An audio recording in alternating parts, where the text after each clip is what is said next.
Okay student, आज हम देखेंगे शॉक। शॉक एक बहुत इंपॉर्टेंट टॉपिक है जो एग्जाम में बहुत टाइम पूछा जाता है। सो फर्स्ट देखते हैं what is shock. Shock is a इनएडिक्वेट flow और परफ्यूजन। हमारी बॉडी में अगर फ्लो और परफ्यूजन इनएडिक्वेट है तो वो करेगा हाइपो परफ्यूजन और वो करेगा शॉक। सो सिंपल थिंग यहाँ पर हमको क्या समझना है शॉक के बारे में। हमारी बॉडी में जो ब्लड फ्लो है, अगर वो अबनॉर्मल है और परफ्यूजन है बॉडी के अंदर, जो भी टिश्यू जा रहे हैं, जो भी O2 सप्लाई मिल रहा है, वो अगर इम्प्रॉपर है, ब्लड प्रॉपर नहीं है, तो भी शॉक होगा। सो फ्लो भी अगर अबनॉर्मल हो आपका और आपका परफ्यूजन भी अबनॉर्मल है, दोनों में से कुछ भी अबनॉर्मल होगा उसको बोलेंगे हाइपो परफ्यूजन। वो हाइपो परफ्यूजन क्या करेगा? शॉक करेगा।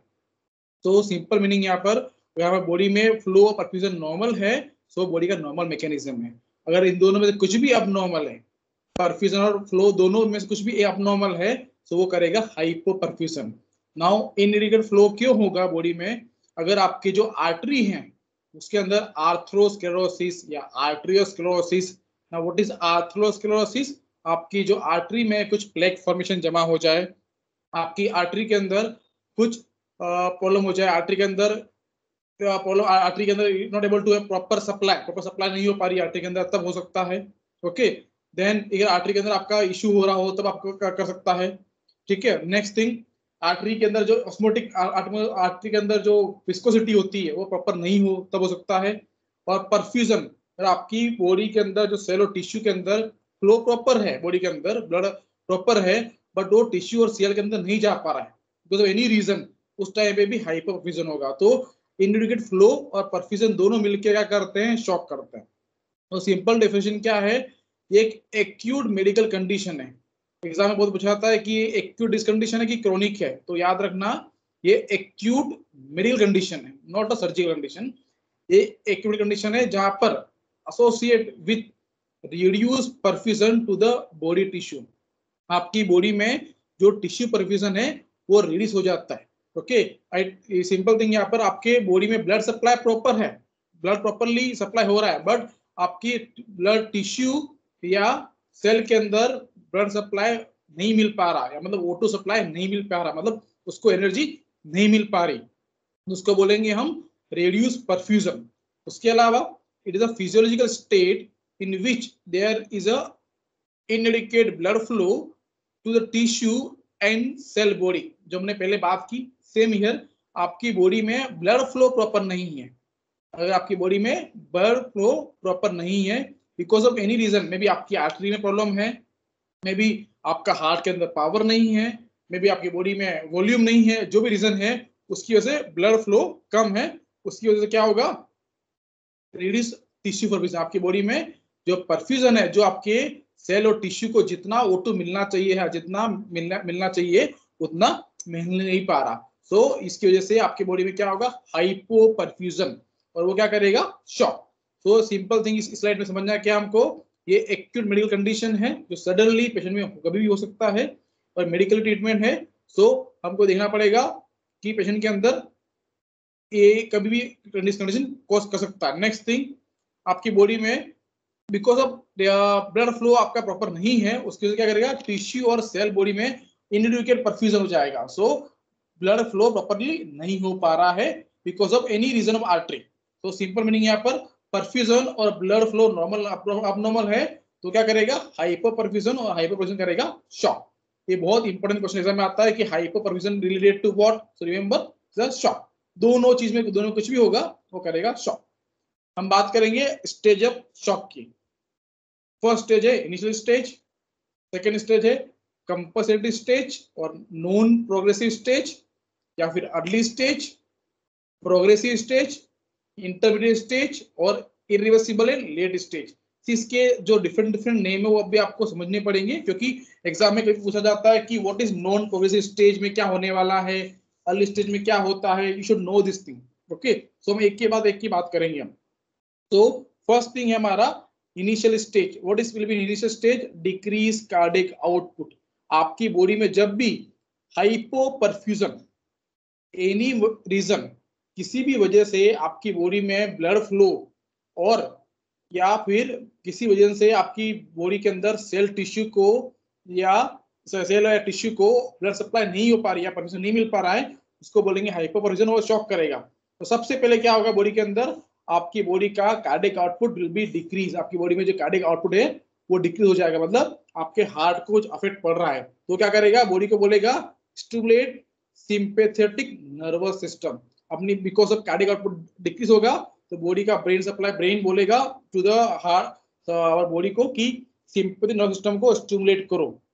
जब सिंपैथेटिक नर्वस सिस्टम स्टिमुलेट होगा तो उसको क्या बोलेंगे हम, कंपनसेटरी स्टेज। ओके, और उसका दूसरा नाम क्या है, दूसरा नाम पढ़े हमने अर्ली स्टेज। ओके, वो भी इसका एक नाम है। ओके, सो कंपनसेटरी स्टेज में क्या होता है, दे विल बी रिलीज एपिनेफ्रिन।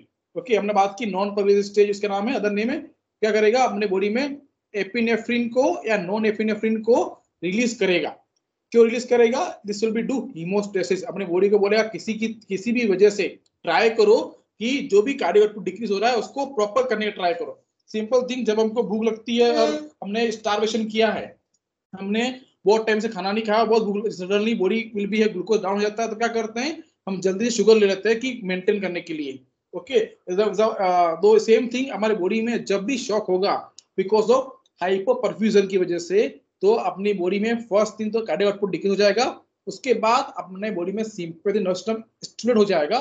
वो बॉडी में एपिनेफ्रिन और नॉन एपिनेफ्रिन को रिलीज करेंगे टू मेंटेन हीमोस्टेसिस। वो बॉडी में हीमोस्टेसिस को, मतलब कार्डियक आउटपुट को नॉर्मल लाने का ट्राई करेगा। उसमें क्या करेगा, फर्स्ट करेगा वो पेरिफेरल वेसोकंस्ट्रिक्शंस। अपनी जो पेरिफेरल आर्टरीज हैं बॉडी के अंदर, उसको सबको वेसल को कंस्ट्रिक्ट करेगा, विल बी सो जो आपका कार्डियक आउटपुट प्रॉपर्ली मेंटेन होने का ट्राई करेगा। सो उसे क्या होगा, विल बी बीपी आपका सडनली कुछ टाइम के लिए इंक्रीज हो जाएगा। Okay, then coronary and cerebral artery dilation. Because हमको पता है हमारी बॉडी में सबसे वाइटल ऑर्गन में इंपॉर्टेंट पार्ट क्या है, सेबल का, मतलब ब्रेन का। अगर सेबल आर्टरी को ब्लड सप्लाई प्रॉपर नहीं मिल पाया कुछ टाइम के अंदर, within a few minutes, so वो चांस है डेथ ऑफ द ब्रेन। और सेम थिंग हार्ट में हुआ तो कैन कॉज मायोकार्डियल इन्फार्क्शन। सो उसको प्रिवेंशन करने के लिए बॉडी एक और स्टेप लगाएगा। बॉडी में जब एपिनेफ्रिन है, वो क्या करेंगे, आपकी बॉडी के सेरेब्रल और कोरोनरी आर्टरी को डायलेशन करेगा विद हेल्प, किसकी वजह से, वो स्टिमुलेट करेगा beta adrenergic fibers. Question exam में आता है कि किस वजह से, with what reason there will be coronary and cerebral artery dilation। उसका रीजन क्या है, बीटा एड्रेनर्जिक फाइबर की वजह से आपकी बॉडी में कंपनसेटरी मैकेनिज्म में वो आपकी सेरेब्रल आर्टरी को और कोरोनरी आर्टरी को डायलेट कर रहा है, तो वहां पर ब्लड सप्लाई प्रॉपर्ली हो पाएगा। थर्ड क्या करता है, increase the renal and sodium water reabsorption. आपकी बॉडी में जो सोडियम और वाटर का रीअब्जॉर्प्शन करेगा, मतलब जितना किडनी का काम क्या है, सोडियम और वाटर जो एक्स्ट्रा है इसको निकाल दे। बट यहाँ क्या करेगा, ये किडनी को बोलेगा सोडियम और वाटर को रीअब्जॉर्ब करो, निकालो मत, बिकॉज कार्डियक आउटपुट लेस हो रहा है। तो जब भी आपकी बॉडी में डिक्रीज कार्डियक आउटपुट होने वाला है फर्स्ट स्टेज पे, तो बॉडी क्या करता है, कंपनसेटरी स्टेज या अर्ली स्टेज में जाता है। वहां पर आपके सिंपल नर्वस सिस्टम को एस्टिमेट करके दे will B do 3-4 thing here. First thing release करेगा आपके एपिनेफ्रिन, नॉन एपिनेफ्रिन को, जो हीमोस्टेसिस को मेंटेन करने का ट्राई करेगा। उसमें होने वाला पेरिफेरल वेसोकंस्ट्रिक्शन, जो आपकी जितनी भी पेरिफेरल वेसल्स हैं वो सबको कंस्ट्रिक्ट कर देगा, तो जितना भी ब्लड फ्लो है वो प्रॉपर्ली हो पाएगा, तो बीपी आपका कुछ टाइम के लिए अप होगा। ठीक है, बिकॉज जब तक आपका बॉडी में कंपनसेशन मैकेनिज्म प्रॉपर चल रहा है तो वो आपकी बॉडी के अंदर बीपी को अप करेगा। फिर नीचे क्या होगा, जब आपकी कोरोनरी आर्टरी और सेरेब्रल आर्टरी को डायलेट कर देगा because of help of the stimulate the beta adrenergic fibres. Because of adrenergic fibre क्या करेंगे, आपके ट्राई करेंगे किसी भी हालत में प्रॉपर ब्लड सप्लाई ब्रेन और हार्ट में हो। अगर विद इन फ्यू मिनट में अगर आपके ब्रेन हार्ट सप्लाई प्रॉपर्ली नहीं हो पाई तो वो आपके ब्रेन को या हार्ट को डैमेज कर सकता है। सो प्रिवेंशन के हिसाब से बॉडी आपके उसके लिए ये एक्शन लेगा।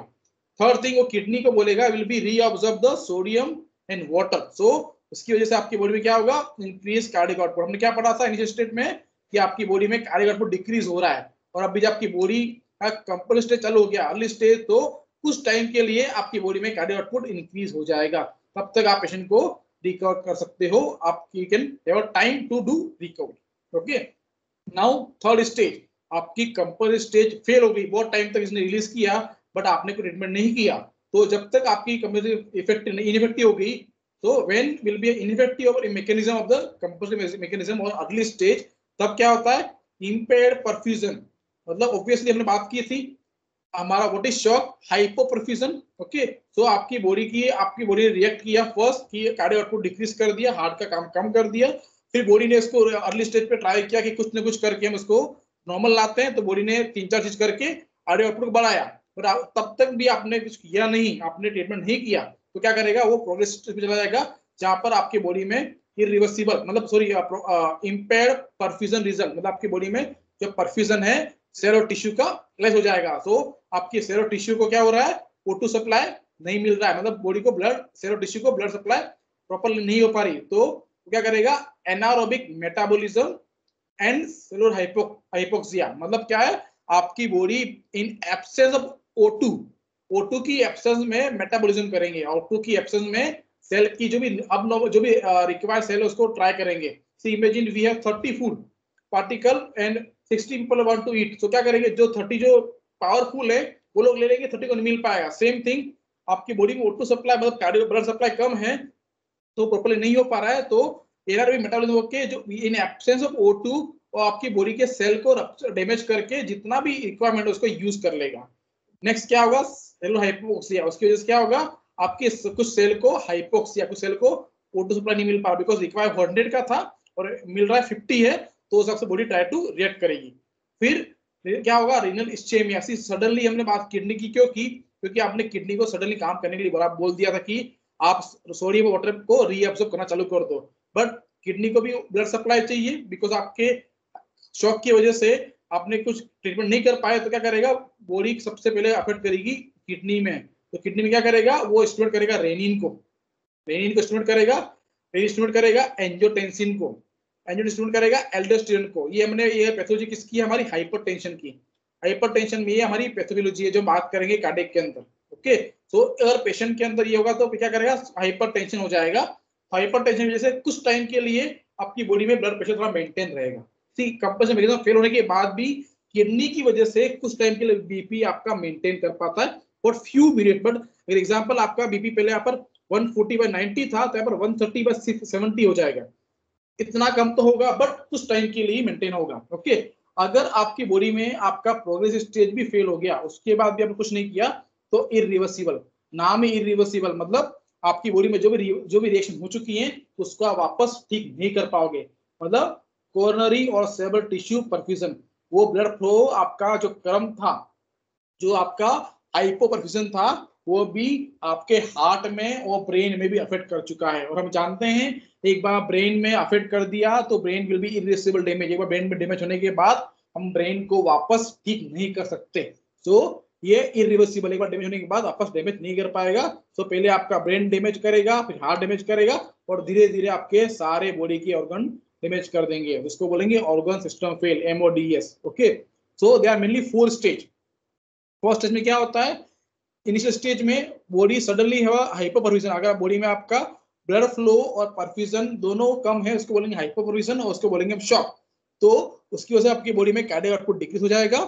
फिर वो क्या करेगा, stimulate the sympathetic nervous system. Okay, जब आपका बॉडी सिंपैथेटिक स्टिमुलेट करेगा तो एपिनेफ्रिन और नॉरएपिनेफ्रिन क्या करेंगे, हीमोस्टेसिस करने का ट्राई करेंगे. और विथ हेल्प क्या किसकी वजह से होगा, पेरिफेरल वेसल कंस्ट्रिक्शन. आपकी जितनी भी पेरिफेरल आर्टरीज हैं उसमें वेसल कंस्ट्रिक्टेड हो जाएंगी. नेक्स्ट क्या है, फिर आपकी बॉडी में जो कोरोनरी और सेरेब्रल आर्टरी को डायलेट करेंगी, तो कम से कम वहां पर तो ब्लड सप्लाई प्रॉपर हो जाए, बिकॉज हम ट्राई करेंगे कि आपके कोरोनरी और सेरेब्रल आर्टरी को प्रॉपर्ली ब्लड मिले, otherwise they have a chance of permanent damage.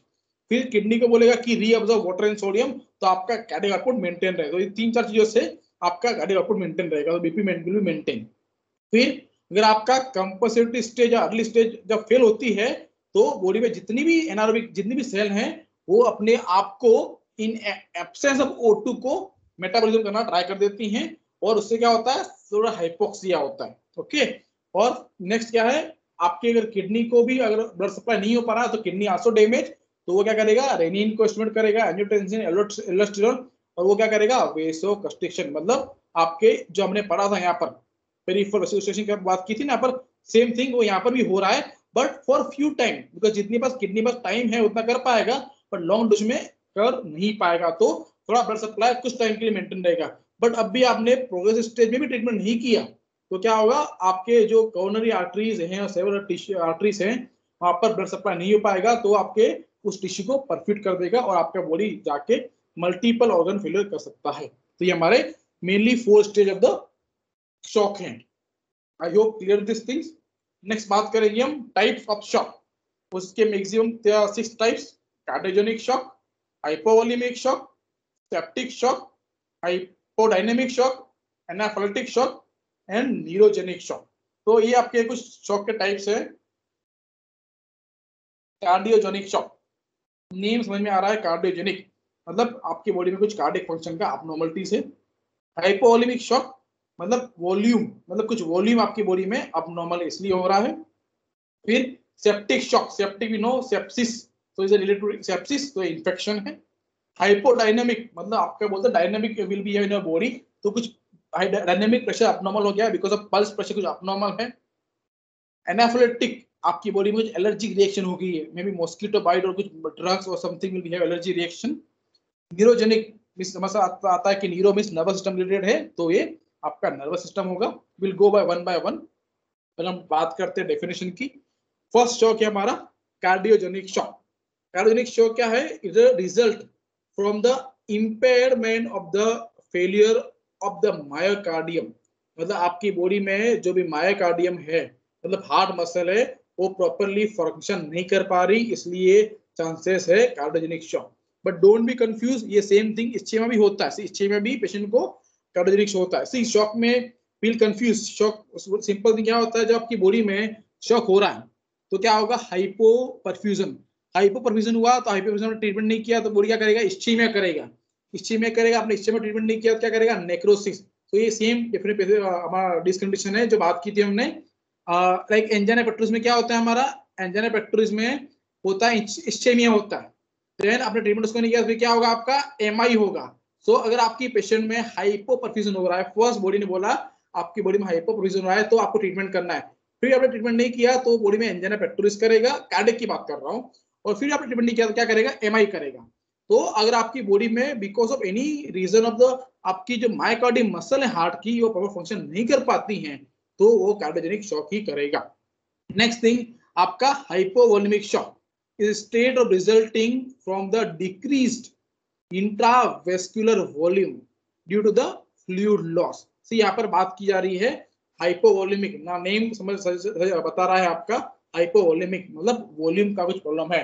तो आपके जो इंट्रावेस्कुलर पार्ट है उसके अंदर, इंट्रावेस्कुलर के अंदर वॉल्यूम कुछ लॉस हो चुका है, मे बी फ्लूइड लॉस हुआ हो या कुछ और रीजन भी हो सकता है, उसकी वजह से आपकी बॉडी में जो वॉल्यूम है वो प्रॉपर नहीं है। नाउ वॉल्यूम की बात करते हैं तो नॉर्मली 5 से 6 लीटर ब्लड आपको बॉडी में चाहिए, 5 से 6 लीटर बॉडी में ब्लड चाहिए, तो डिपेंड करता है कि कितना वॉल्यूम लॉस हुआ है। ओके, तो नेक्स्ट थिंग हमारा है septic shock is resulting from the overwhelm of the meaning infection.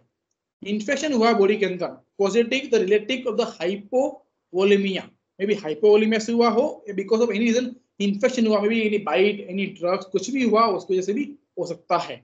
Next है न्यूरोजेनिक, यानी loss of sympathetic tone because of in a body can relate to the hypovolemic. तो आपकी body में अगर किसी भी वजह से क्या हुआ हो, आपका सिंपैथेटिक सिस्टम लॉस हो चुका है, जो नर्वस सिस्टम उसका काम करना बंद कर दिया हो, तब होगा। बिकॉज हमने बात की थी शॉक के इनिशियल स्टेज, सेकेंड स्टेज में आपका सिंपैथेटिक सिस्टम एक्टिव हो रहा है, अगर वही लॉस हो जाएगा तो क्या होगा, न्यूरोजेनिक शॉक होने के चांसेस हैं।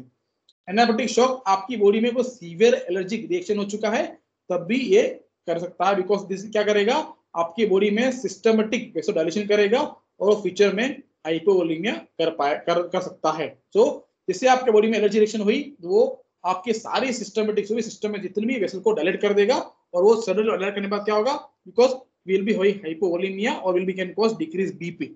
Will go one by one. First बात करेंगे हम हाइपोवोलेमिक शॉक की। Now what is hypovolemic shock? Name is a volume, so we can understand here कि आपकी बॉडी में वॉल्यूम है वो थोड़ा अबनॉर्मल है। नाउ क्यों वॉल्यूम अबनॉर्मल, क्या क्यों हो सकता है? वॉल्यूम अबनॉर्मल होने की रीजन क्या है, आपकी बॉडी में डिक्रीज बीपी, बीपी डिक्रीज होता भी हमको लगेगा कि वॉल्यूम लेस है, तो वॉल्यूम लेस उसके डिक्रीज बीपी के दो या टू रीजन। ये तो फर्स्ट रीजन आपका है, कार्डियक आउटपुट आपके बॉडी में कम हो जाए या आपके बॉडी में सिस्टमेटिक वेस्कुलर जो है रेजिस्टेंस है वो लो हो जाए। इसका मीनिंग क्या है, हमारी बॉडी में जो वेसल होती हैं उसके अंदर कुछ प्रेशर से बढ़ जाता है। ओके, अगर ये आपकी बॉडी में रेजिस्टेंस है वो अगर आपका प्रॉपर है तो बीपी मेंटेन रहेगा। अगर आपकी बॉडी में वेसल डायलेट हो चुकी हैं तो क्या होगा, ये प्रॉपरली फ्लो मतलब रेजिस्टेंस नहीं है तो ऑल फ्लो जितना भी फ्लो है वो फास्ट हो जाएगा तो बीपी ठीक हो जाएगी। सी आपके बॉडी में वॉल्यूम भी नॉर्मल है और जो आपके बॉडी में रेजिस्टेंस है, जो आपकी बॉडी में वेसल्स हैं उसका कुछ पावर होता है, जैसे कि इतना ही सप्लाई कर पाएगा बिकॉज इतना ही उसका विस्कोसिटी और इतना इसका डायमीटर उसका इतना ही है। तो उसका डायमीटर बढ़ जाए वेसल्स का तो भी आपका बीपी लो करेगा बिकॉज अगर आपकी बॉडी में वेसो डायलेशन हो चुकी हो तो। ओके, सो ये भी आपको याद रखना कि ओनली एक कार्डियक आउटपुट रीजन नहीं है, अगर आपका वेसल डायलेट हो चुकी है तो भी एक चांसेस है। कार्डियक आउटपुट डिक्रीज क्यों होगा, अगर आपकी हार्ट रेट कम हो जाए या फिर आपकी बॉडी में स्ट्रोक वॉल्यूम कम हो जाए, ये दो रीजन है जहां पर आपकी चांस है कि आपका कार्डियक आउटपुट कम हो जाए। सो ये हमारा हाइपोवोलेमिक शॉक का एक ब्लूप्रिंट है कि क्या प्रॉपर हो सकता है। तो बीपी डिक्रीज हो जाएगी इसकी वजह से होता है, तो उसके दो रीजन है, एक तो कार्डियो आउटपुट कम हो जाए, दूसरा जो आपका बॉडी में सिस्टमेटिक वेस्कुलर रेजिस्टेंस है वो भी लो हो जाए। आई hope clear this thing. Now क्या क्या कॉजेज हैं आपकी बॉडी में जो हाइपोवोलेमिक शॉक है उसके, क्या कॉजेज है। पहले बात करेंगे ब्लड लॉस की, फिर बात करेंगे non blood fluid loss. Blood loss में क्या है हमारा, फर्स्ट बात की हमने जीआई ब्लीडिंग। हम बोलते हैं जीआई ब्लीडिंग से क्या हो जाएगा, जीआई ब्लीडिंग के अंदर भी इंपॉर्टेंट थिंग है, अगर आपके बॉडी में ज्यादा ही ब्लीडिंग हो रही है, मे बी इंटरनल ब्लीडिंग, सी जो ब्लीडिंग हमको बाहर दिखती है वो चलता है, बट जो दिखती नहीं है वो भी प्रॉब्लम ज्यादा करती है। सो जीआई ब्लीडिंग अगर इनसाइड है, मे बी पेप्टिक अल्सर, अगर हमारा पेप्टिक अल्सर के अंदर पेशेंट में पेप्टिक अल्सर और पेप्टिक अल्सर के अंदर अगर ड्यूरल अल्सर है तो which are not able to visualize, वो हमको क्या करेगा, मलिना करेगा। सो ये इंपॉर्टेंट पार्ट है, याद रखना, एग्जाम में क्वेश्चन आता है कि पेशेंट है GI bleeding, so which type of shock can be occur. तो रिमेंबर वो क्या कर सकता है, can be cause hypovolemic shock. अगर पेशेंट के अंदर पेप्टिक अल्सर के अंदर ड्यूरल अल्सर है तो वो क्या करेगा, मलिना करेगा। So blood in the stool, question आता है what is Malina, blood in stool मतलब आपको मलिना मतलब स्टूल इन द ब्लड दिख रहा है तो एक जीआई ब्लीडिंग आपका कॉज है। मतलब क्यों, क्योंकि ब्लड लॉस हो गया है तो वॉल्यूम अबनॉर्मल होगी ये। देन abdominal aortic rupture, आपके जो abdominal जो aortic rupture हो जाए, मतलब abdominal के आपका abdominal के पास में any rupture हो जाए या फिर aortic rupture हो जाए, you know aorta will be a big surface area, तो उस टाइम पे भी बिकॉज ब्लड वेसल फ्लो आपका डैमेज हो जाएगा तो ज्यादा ही ब्लड लॉस हो जाएगा, तो वो भी एक चांसेस है आपके ब्लड लॉस के अंदर। ट्रोमा, नाउ एक क्वेश्चन एग्जाम में आता है कि when a patient have any injury, ये एक पेशेंट के इंजरी है, example patient have femur fracture, femur fracture, and what will be the shock type, hypovolemia, cardiogenic, septic, neurogenic। तो remember first इसका ट्रोमा है और डैमेज किया है किसको, फीमर को। फीमर डैमेज करेगा मतलब फीमर के पास क्या है, फीमोरल आर्टरी है, तो क्या करेगा, चांस है कि आपकी फीमोरल आर्टरी से ब्लड लॉस हो, इंटरनल ब्लीडिंग हो और वो हाइपोवोलेमिक शॉक कर सकता है। क्वेश्चन घूम फिर के आएगा but you to understand concept. तो ट्रोमा एक भी रीजन है कि आपकी बॉडी में ब्लड लॉस करें। थर्ड थिंग है पीपीएच। पीपीएच क्या है, पोस्टमार्टम हेमरेज। ना आपको बताना चाहिए पोस्टमार्टम हेमरेज क्या है, आपकी बॉडी में 500 ml से ज्यादा ब्लड लॉस हो जाए आफ्टर 24 आवर, ओके, उसको बोलेंगे हम PPH. Next is hemoptysis. Hemoptysis I told you peptic ulcer में होता है, when have ulcer in the stomach that time have chances, okay. तो हिमोप्टेसिस भी ब्लड लॉस की वजह से हाइपोवोलेमिक शॉक कर सकता है। तो ये हमारे में there are few causes of the hypovolemic shock. अब आप बात करेंगे नॉन हाइपोवोलेमिक शॉक की। नॉन हाइपोवोलेमिक शॉक में क्या है, फर्स्ट है third degree burn. Now third degree burn में क्या होता है पेशेंट के अंदर, थर्ड डिग्री बर्न के अंदर पेशेंट के अंदर कॉज क्या करते हैं, they will be related to damage your body fluid. Because हमने बर्न के अंदर बात पता है हमको कि बर्न के अंदर आपकी जितने भी सेल टिश्यू हैं, सेल हैं, जितनी भी वो डैमेज हो जाएगी। और थर्ड डिग्री मतलब आपका एपिडर्मिस डर्मिस और आर इन्वॉल्व हो चुकी है, मतलब बहुत ज्यादा डीपली इंजर हो चुका है, तो बहुत ज्यादा फ्लूइड लॉस हो चुका है। तो उस टाइम पे एक non blood fluid loss, patient का ब्लड लॉस तो नहीं है पर साथ में फ्लूइड लॉस हो चुका है।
Okay,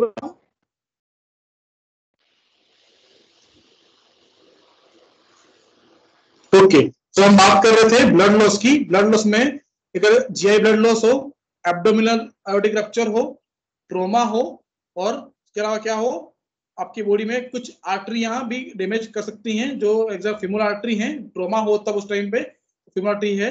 then PPH after 24 our के अंदर आपका 500 ml ब्लड लॉस हो जाए, हेमोप्टाइसिस हो जाए। फिर हम बात कर रहे हैं नॉन ब्लड फ्लूइड लॉस में 3rd degree burn. Okay, because skin की जितनी भी लेयर है, एपिडर्मिस, डर्मिस, और वो लेयर आर डैमेज, सो उसमें पूरा बॉडी का फ्लूइड लॉस हो जाता है, तो will be 3rd degree burn. फिर है vomiting and diarrhea. Vomiting diarrhea भी ज्यादा हो जाए, vomiting diarrhea will be a more, तो क्या करेगा, वो करेगा dehydration, this will can lead to dehydration, so this also one reason. Okay, so आपके ब्लड लॉस तो नहीं हुआ है, बट बहुत ज्यादा फ्लूइड निकल गया, तो वो क्या होगा, हाइपोवोलेमिया। ओके, नेक्स्ट थिंग क्या है, bile obstruction. Bile obstruction also, now I will think कि बाइल ऑब्स्ट्रक्शन कैसे करेगा, बिकॉज वो क्या करेगा, जितना वॉल्यूम बॉडी में जाना चाहिए प्रॉपर्ली सप्लाई नहीं कर पाएगा, तो वॉल्यूम की वजह से भी वॉल्यूम प्रॉपर ऑब्स्ट्रक्ट कर रहा है वॉल्यूम को जाने के लिए, तो भी क्या होगा, hypovolemic. Then DK, now DK I hope आपको पता होगा, डायबिटीज मेलाइटस या डायबिटीज के अंदर जब is complication of DK. Now what is diabetes here, diabetes means आपकी बॉडी के अंदर ब्लड सप्लाई के अंदर, ब्लड के अंदर ग्लूकोज बढ़ गया है और सेल के अंदर ग्लूकोज कम है, so increase blood sugar level in the our blood, this will be called diabetes. Okay, अगर डायबिटीज पेशेंट में अगर आपको ट्रीटमेंट नहीं किया है, तो क्या करेगा, आपकी जो खुद की बॉडी है, जो हमने बात की थी ना एनारोबिक मेटाबॉलिज्म में, सेम थिंग आपकी खुद की बॉडी डैमेज करेंगी, खुद की बॉडी ट्राई करेंगी डैमेज करने के लिए, बिकॉज उनको ग्लूकोज चाहिए, तो उसकी वजह से क्या होगा, लैक्टिक उसकी डैमेज की वजह से बॉडी में क्या बनेगा, कीटोन बॉडी बनेगी। तो डायबिटिक की वजह से कीटोन बना, और कीटोन की वजह से क्या बनेगा, एसिड बनेगा। कीटोन क्या होता है, एसिडिक नेचर में होता है, तो diabetic keto acidosis. Okay, one second बोल देता हूं मैं, डायबिटीज मेलाइटस क्या होता है, आपकी बॉडी में ब्लड शुगर लेवल बढ़ जाता है, इंक्रीज ब्लड शुगर लेवल। तो अगर आपका पेशेंट में blood sugar level long lasting बढ़ गया है और आपने ट्रीटमेंट नहीं किया है, तो डायबिटीज पेशेंट में सेल के अंदर ग्लूकोज नहीं मिल रहा है, तो खुद की बॉडी से खुद की सेल को डैमेज करना ट्राई कर देंगी, तो उसकी वजह से क्या होगा, डायबिटीज की वजह से कीटोन बॉडी बनेगी, डायबिटीज की वजह से आपकी बॉडी डैमेज के बाद कीटोन बॉडी बनेगी, और कीटोन बॉडी क्या करेगा, एसिड करेगा, तो क्या करेगा, diabetes ketone acidosis. Now normal ketone कितने होते हैं, लेस देन 10, क्वेश्चन एग्जाम में आता है कभी, याद रखना, नॉर्मल लेस देन 10 आपकी बॉडी में कीटोन होते हैं। ओके, उसकी ज्यादा हो गया तो समझ जाओ पेशेंट को अपने बॉडी में कीटोन बढ़ गया, so will be have a chance of ketone body increase, so may be किसी वजह से बॉडी में कीटोन बढ़ चुके हैं। Okay, next thing, increase diabetic ketosis में क्या होने वाला है, बिकॉज ऑफ आपकी बॉडी में शुगर बढ़ चुका है, हमने बात की है, शुगर बढ़ेगा तो सिम्टम क्या है हमारे डायबिटीज के, polydipsia, polyphagia and polyuria, so increase blood sugar level, तो क्या करेगा, आपकी बॉडी में वाटर को भी बढ़ा देगा और बॉडी में आउटपुट को भी बढ़ा देगा, क्योंकि आपने वाटर बढ़ा दिया है तो आउटपुट बढ़ा देगा। तो सिंपल थिंग सोचो, डायबिटीज भी एक शॉक का एक रीजन है, तो आप क्वेश्चन आ सकता है कि DK can cause which shock, तो remember can cause hypovolemic shock. Okay, so diabetic ketoacidosis can lead to one shock. So remember how, because ketone acidosis कैसे क्या करेगा, बॉडी में वाटर को बढ़ा देगा, वाटर बढ़ेगा तो ऑब्वियसली किडनी का काम बढ़ जाएगा, किडनी क्या करेगा, ज्यादा आउटपुट निकाल देगा, सो वॉल्यूम कम हो जाएगा, so will cause diabetic keto acidosis. Okay, so ये हमारे हाइपोवोलेमिक शॉक के कुछ कोजेस हैं। नाउ क्या होता है हाइपोवोलेमिक शॉक के अंदर, जब सिंपल थिंग आपकी बॉडी में ये सब वजह से आपका बॉडी कुछ टाइम के लिए, सब क्वेश्चन एग्जाम में आए कि एक पेशेंट है, पेशेंट को इंजुरी है और पेशेंट आया बॉडी इमरजेंसी वार्ड में, उसका बीपी एलिवेटेड है और बाद में उसका बीपी कम हो चुका है, तो क्या होता है, रिमेंबर हमने बात की थी अर्ली स्टेज की या फिर कंपल्सरी स्टेज की, तो आपकी बॉडी में जब कार्डियक आउटपुट कम हो जाएगा एनी शॉक के अंदर, तो बॉडी ट्राई करेगी रिएक्ट के लिए, तो उसमें क्या होगा, आपकी बॉडी में जो है बेरोरिसेप्टर है वो स्टिमुलेट हो जाएंगे जब सडनली वॉल्यूम कम हुआ है तब, सो क्या करेंगे, आपके बॉडी में स्टिमुलेट करेंगे मेडुला को, मेडुला को स्टिमुलेट करेंगे, और मेडुला क्या करेगा, आपके बॉडी में जो स्मूथ मसल है, जो भी स्मूथ मसल है उसको एक्टिव करेगा, और स्मूथ मसल क्या करेंगे, जितने भी वेसल्स हैं उसको करेंगे कंस्ट्रिक्ट, मतलब सबको एक साथ में कंस्ट्रिक्ट करेगा, सो क्या करेंगे, सिस्टमेटिक बीपी इंक्रीज, आपका बॉडी में सिस्टमेटिक बीपी आपका क्या होगा, बढ़ जाएगा। सो क्वेश्चन एग्जाम में आता है, एक there one patient who have came with injury, एक इंजरीज आया, उसका बीपी पहले बढ़ गया, after few minute BP down हो गया, तो वो क्या है, तो याद रखना वो हाइपोवोलेमिक शॉक की है। बट आपकी बॉडी में जब कंपल्सरी रिएक्शन या फिर अर्ली स्टेज हुई थी, तब बॉडी ने इस मैकेनिज्म की वजह से ट्राई किया कि बीपी को कुछ टाइम मेंटेन किया जाए। ओके, सो एक इंपॉर्टेंट क्वेश्चन में आता है कि पेशेंट के अंदर बीपी पहले बढ़ा और बाद में घट गया। ओके, नाउ क्या क्या साइन एंड सिम्टम है हाइपोवोलेमिक शॉक के? सडनली कार्डियक आउटपुट लेस हो जाए, सडनली आपकी बॉडी में बीपी बढ़ के फिर कम हो जाए, बीपी बढ़ के फिर कम हो जाए, फिर आपकी बॉडी में हार्ट रेट, जो भी हार्ट रेट वो भी बढ़ जाए, तो वो भी एक रीजन है, आपका साइन सिम्टम है। ओके, नेक्स्ट थिंग, उसके अलावा क्या है, अगर आपकी बॉडी में हाइपोक्सिया या हाइपोटेंशन जो बात की हमने, वो एक रीजन है। नाउ ट्रीटमेंट क्या है, हाइपोक्सिया में ट्रीटमेंट क्या करेंगे, ऑब्वियसली फ्लूइड लॉस है, तो हमें क्या देना पड़ेगा, फ्लूइड देना पड़ेगा। अभी कितना फ्लूइड लॉस हुआ इस पे डिपेंड करेगा कि स्टेरॉइड देना है कि कोलॉइड देना, but we don't need to give fluid therapy. Okay, so हमने बात की हाइपोवोलेमिक शॉक की। हाइपोवोलेमिक शॉक होता क्या है, बीपी डिक्रीज हो जाती है, पहले बीपी इंक्रीज होगी बाद में डिक्रीज होगी, या दो रीजन है, या तो आपकी बॉडी में कार्डियक आउटपुट का प्रॉब्लम हो गया हो, या फिर आपकी बॉडी में वेस्कुलर रेजिस्टेंस लो हो चुका हो। ये हमने कोजेस की बात की, ब्लड लॉस या फिर नॉन ब्लड लॉस की बात की। रिमेंबर डीके और थर्ड वाला क्वेश्चन बहुत बार आता है। ओके, ये हमने बात की कि कंपल्सरी मैकेनिज्म किससे सप्लाई होता है, और हमने बात किया कि इसका ट्रीटमेंट क्या है, फ्लूइड थेरेपी। तो ये हमारा हुआ हाइपोवोलेमिक शॉक। नेक्स्ट बात करेंगे हम उसकी क्लासिफिकेशन के बारे में। हाइपोवोलेमिक शॉक की classification class 1, class 2, class 3 and class 4। अगर आपकी बॉडी में ब्लड लॉस ऑफ 15% हो चुका हो, okay, up to 15% blood loss हुआ हो, तो वो है क्लास 1 हाइपोवोलेमिक शॉक। उसमें क्या होगा, सिम्टम क्या होंगे, पेल colour skin, increase pulse rate, and आपका जो कैपिलरी रिफिल टाइम है वो लेस देन 2 सेकेंड होगा। अब बीपी चेंजेस कुछ भी नहीं होगा, क्योंकि 15 लीटर ब्लड लॉस ज्यादा लॉस नहीं हुआ है। अगर आपके 15 to 30% लॉस है, तो पेल स्किन तो रहने वाली है, बट साथ में इसके लिए आपकी कूल और कामी भी हो जाएगी, आपकी स्किन थोड़ी कोल्ड हो जाएगी। ओके, और कैपिलरी टाइम थोड़ा बढ़ जाएगा, मोर देन 2 सेकेंड, और आपके ब्रीदिंग को भी अफेक्ट करेगा, और बीपी थोड़ा सा चेंजेस हो सकता है। रिमेंबर 15% के अंदर कोई बीपी चेंज नहीं होता है। एग्जाम क्वेश्चन आता है, पेशेंट है class 2 hypovolemic shock, so what are symptom will be here. Okay, so remember कि ये सिम्टम है, क्या है, कभी क्यों होगा, वो सिंपल थिंग बात है, ब्लड लॉस ज्यादा हो चुका है, तो रिफिल ब्लड सप्लाई नहीं मिल पा रही, तो रिफिल टाइम भी बढ़ जाएगा। अब बॉडी का मैकेनिज्म है, तो थोड़ा सा बीपी को चेंजेस कर सकता है। बट आपकी बॉडी में 30 to 40% ब्लड वॉल्यूम लेस हो चुका है, तो ये सिम्टम के साथ में क्या सिम्टम बना ले, एंग्जाइटी भी होगी, एगिटेशन। ओके, ये क्वेश्चन बहुत एग्जाम आता है कि anxiety agitation are the symptom of which classification of the shock, class 1, class 2, class 3, class 4। Remember is class 3। Okay, और आपकी बीपी सिस्टोलिक बीपी बढ़ जाएगा। ये क्वेश्चन इंपोर्टेंट है, आता है एग्जाम में। सिस्टोलिक बीपी इंक्रीज मतलब आपका जो ऊपर बीपी जो पार्ट है, हम बोलते हैं 120/80, तो 120 की जगह वो 140, 150 या 160, सॉरी 180 विल भी होने के चांसेस हैं। और पेशेंट है अनकोऑपरेटिव बिहेवियर, पेशेंट का बिहेवियर अनकोऑपरेटिव, बिकॉज अभी आपके ब्रेन के अंदर सप्लाई होना कम हो गया है, और आपका पल्स प्रेशर पल्स रेट भी कितना हो जाएगा, 120 बीपीएम है चांसेस। ओके, और अगर मोर देन 140 हो जाए, तो पल्स रेट भी मोर देन 140, और कभी कभी आपकी बॉडी में radial pulse will be loss, आपकी बॉडी में रेडियल पल्स तो मिलेगी नहीं, आपको चेक करना पड़ेगा कैरोटिड आर्टरी, और रेस्पिरेटरी डिस्ट्रेस भी कर सकता है, और पेशेंट का कॉन्शियस लेवल भी अफेक्ट कर देगा। सो पेशेंट अभी सेमी कॉन्शियस, अभी अनकॉन्शियस, और आपका जो सिस्टोलिक बीपी है वो लेस देन 70 होने के चांसेस हैं। Okay, so simple thing here, first में क्या हुआ था, हमने बात की 15% ब्लड लॉस है, तो बॉडी में ज्यादा रिएक्शन नहीं हुई है, because body try to react, because हमने बात की थी अर्ली स्टेज में आपकी बॉडी में सिंपल सिस्टम होता है, वो रिस्पॉन्स करके थोड़ा ट्राई करता है ठीक करने का। जब 15 to 30% होगा, बॉडी आपके कंपन मैकेनिज्म एक्टिव कर रहा है, बट कुछ टाइम पे वो फेल हो सकता है, तो कुछ सिम्टम दिखेंगे लाइक पेल कलर और पूर कलर स्किन। बट 30 to 40% है, तो वो सप्लाई ब्रेन में और हार्ट में कम कर रहा है ब्लड, तो वो एंग्जाइटी, एगिटेशन और इनकी सिस्टम भी कर सकता है, और पेशेंट का अनकोऑपरेटिव भी हो सकता है। और जब 40% मतलब इरिवर्सिबल, मतलब चांस है कि आपकी बॉडी में ब्रेन में और ब्लड हार्ट के अंदर सप्लाई कम हो चुका है, तो रेडियल जो आर्टरी है वो मिलना बंद करेंगी तो हमको कैरोटिड आर्टरी से पेशेंट का पल्स देखना पड़ेगा और रेस्पिरेटरी को भी डिस्ट्रेस कर सकता है एंड आपका कॉन्शियस लेवल भी अफेक्ट करेगा और BP will be less than 70 mmHg। Okay, तो ये हमारा हो गया classification of the hypovolemic shock.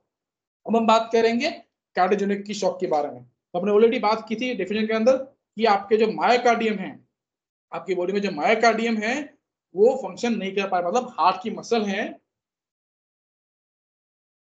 वो फंक्शन नहीं कर पा रहे। तो आपका हार्ट के मसल है वो फंक्शन नहीं कर पा रहा, मतलब वो कार्डियक आउटपुट नहीं दे पा रहे। तो हमने बात की थी डिक्रीज कार्डियक आउटपुट, ये भी एक टाइप का शॉक ही है। तो वो हमने बात की थी फर्स्ट स्टेज के अंदर, तो डिक्रीज कार्डियक होता है इसलिए आपका होता है।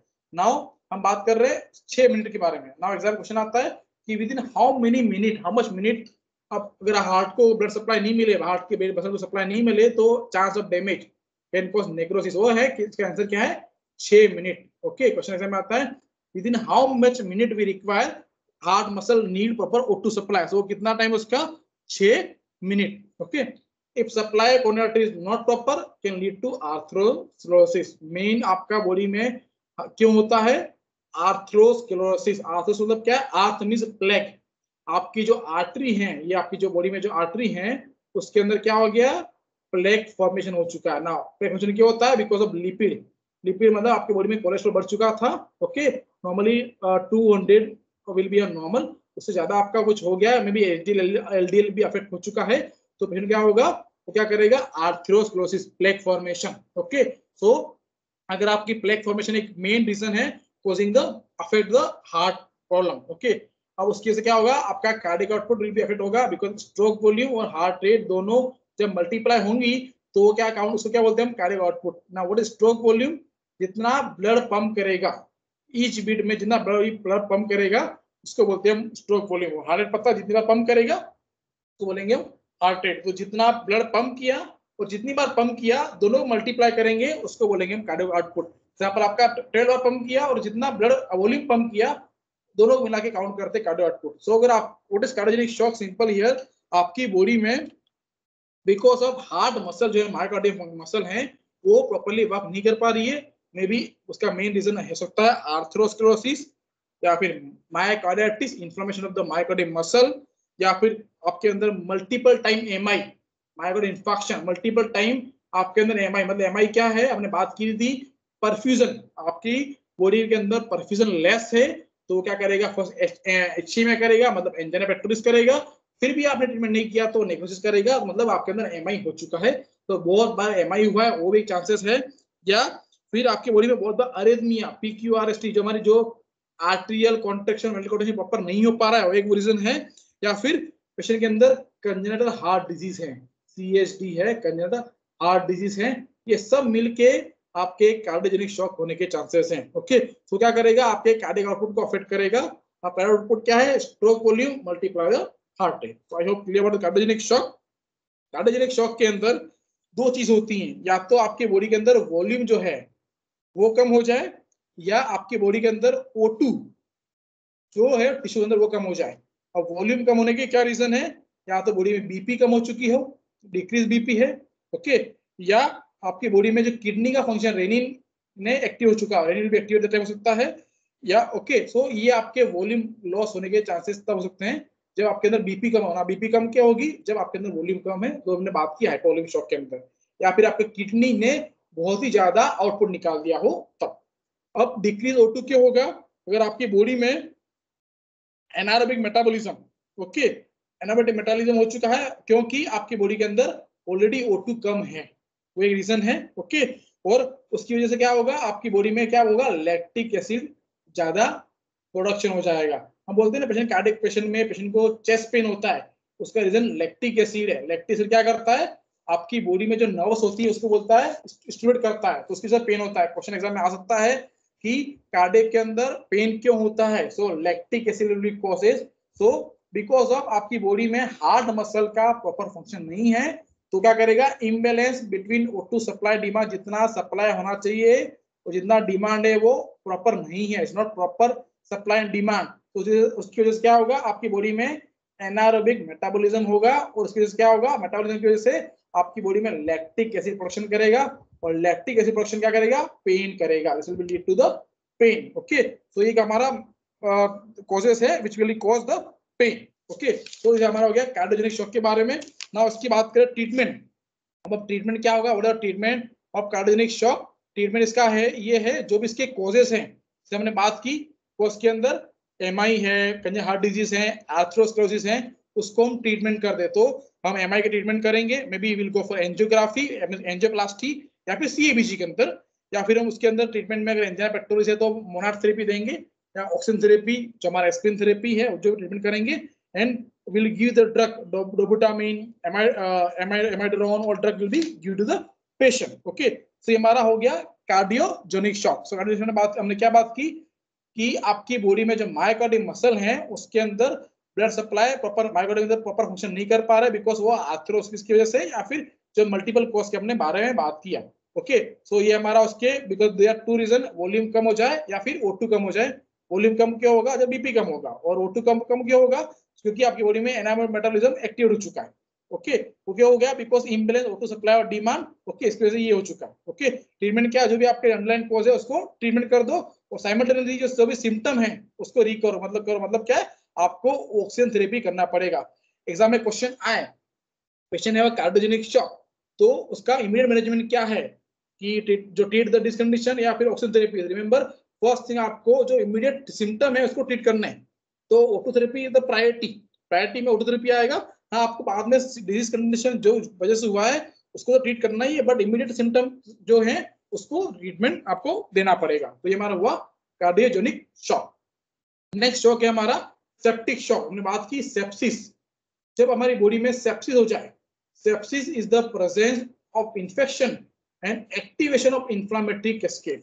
जब हमारे बॉडी में सेप्सिस हो जाए, any part of the body है सेप्सिस मींस इंफेक्शन हो जाए, तो ये अपनी बॉडी का अंदर जो इंफ्लेमेटरी है रिएक्शन मींस इंफ्लेमेटरी कैस्केड है वो एक्टिव हो जाता है, तो वो रिएक्ट करने जाता है, तो क्या करेगा, आपके कार्डियक आउटपुट को कम कर देगा। इसकी वजह से आपका कार्डियक आउटपुट कम हो जाएगा और वो आपको क्या करेगा, जो हमने बात की same thing can lead to the shock. अभी पहले हमने कार्डियो हाइपोवोलेमिक शॉक की बात की थी, हाँ वॉल्यूम कम था इसलिए कार्डियक आउटपुट कम हुआ। फिर हमने कार्डियोजेनिक शॉक की बात की जहां पर कार्डियक का फंक्शन कम था इसलिए कार्डियक आउटपुट कम हुआ। हम बात कर रहे हैं हम सेप्टिक शॉक के अंदर जहां पर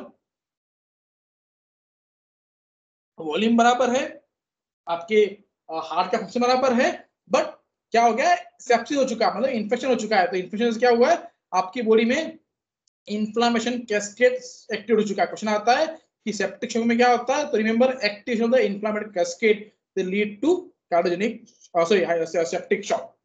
Now sepsis is with the persistence of hypertension and despite the fluid resorption and resulting tissue hypoperfusion। जो हमने बात की है टिश्यू हाइपोपर्फ्यूजन क्या होता है, शॉक का रीजन क्या है, आपकी बॉडी में ये क्या करेगा, कार्डियक आउटपुट कम कर देगा, बिकॉज अब क्या करने वाला है, आपकी बॉडी में बीपी को कम करेगा। हमने पढ़ाई था बीपी कम मतलब कार्डियक आउटपुट आल्सो भी कम, तो BP also will be less. Okay, BP कम होने से क्या करेगा, fluid will be resorption, fluid को रिसर्शन करेगा और आपकी बॉडी में हाइपोपर्फ्यूजन करेगा। तो अल्टीमेटली जहां भी आपकी बॉडी में अफेक्ट कर रहा है ब्लड प्रेशर को, वो एक चांसेस है शॉक होने के। ओके, ये हमारा हो गया सेप्टिक शॉक।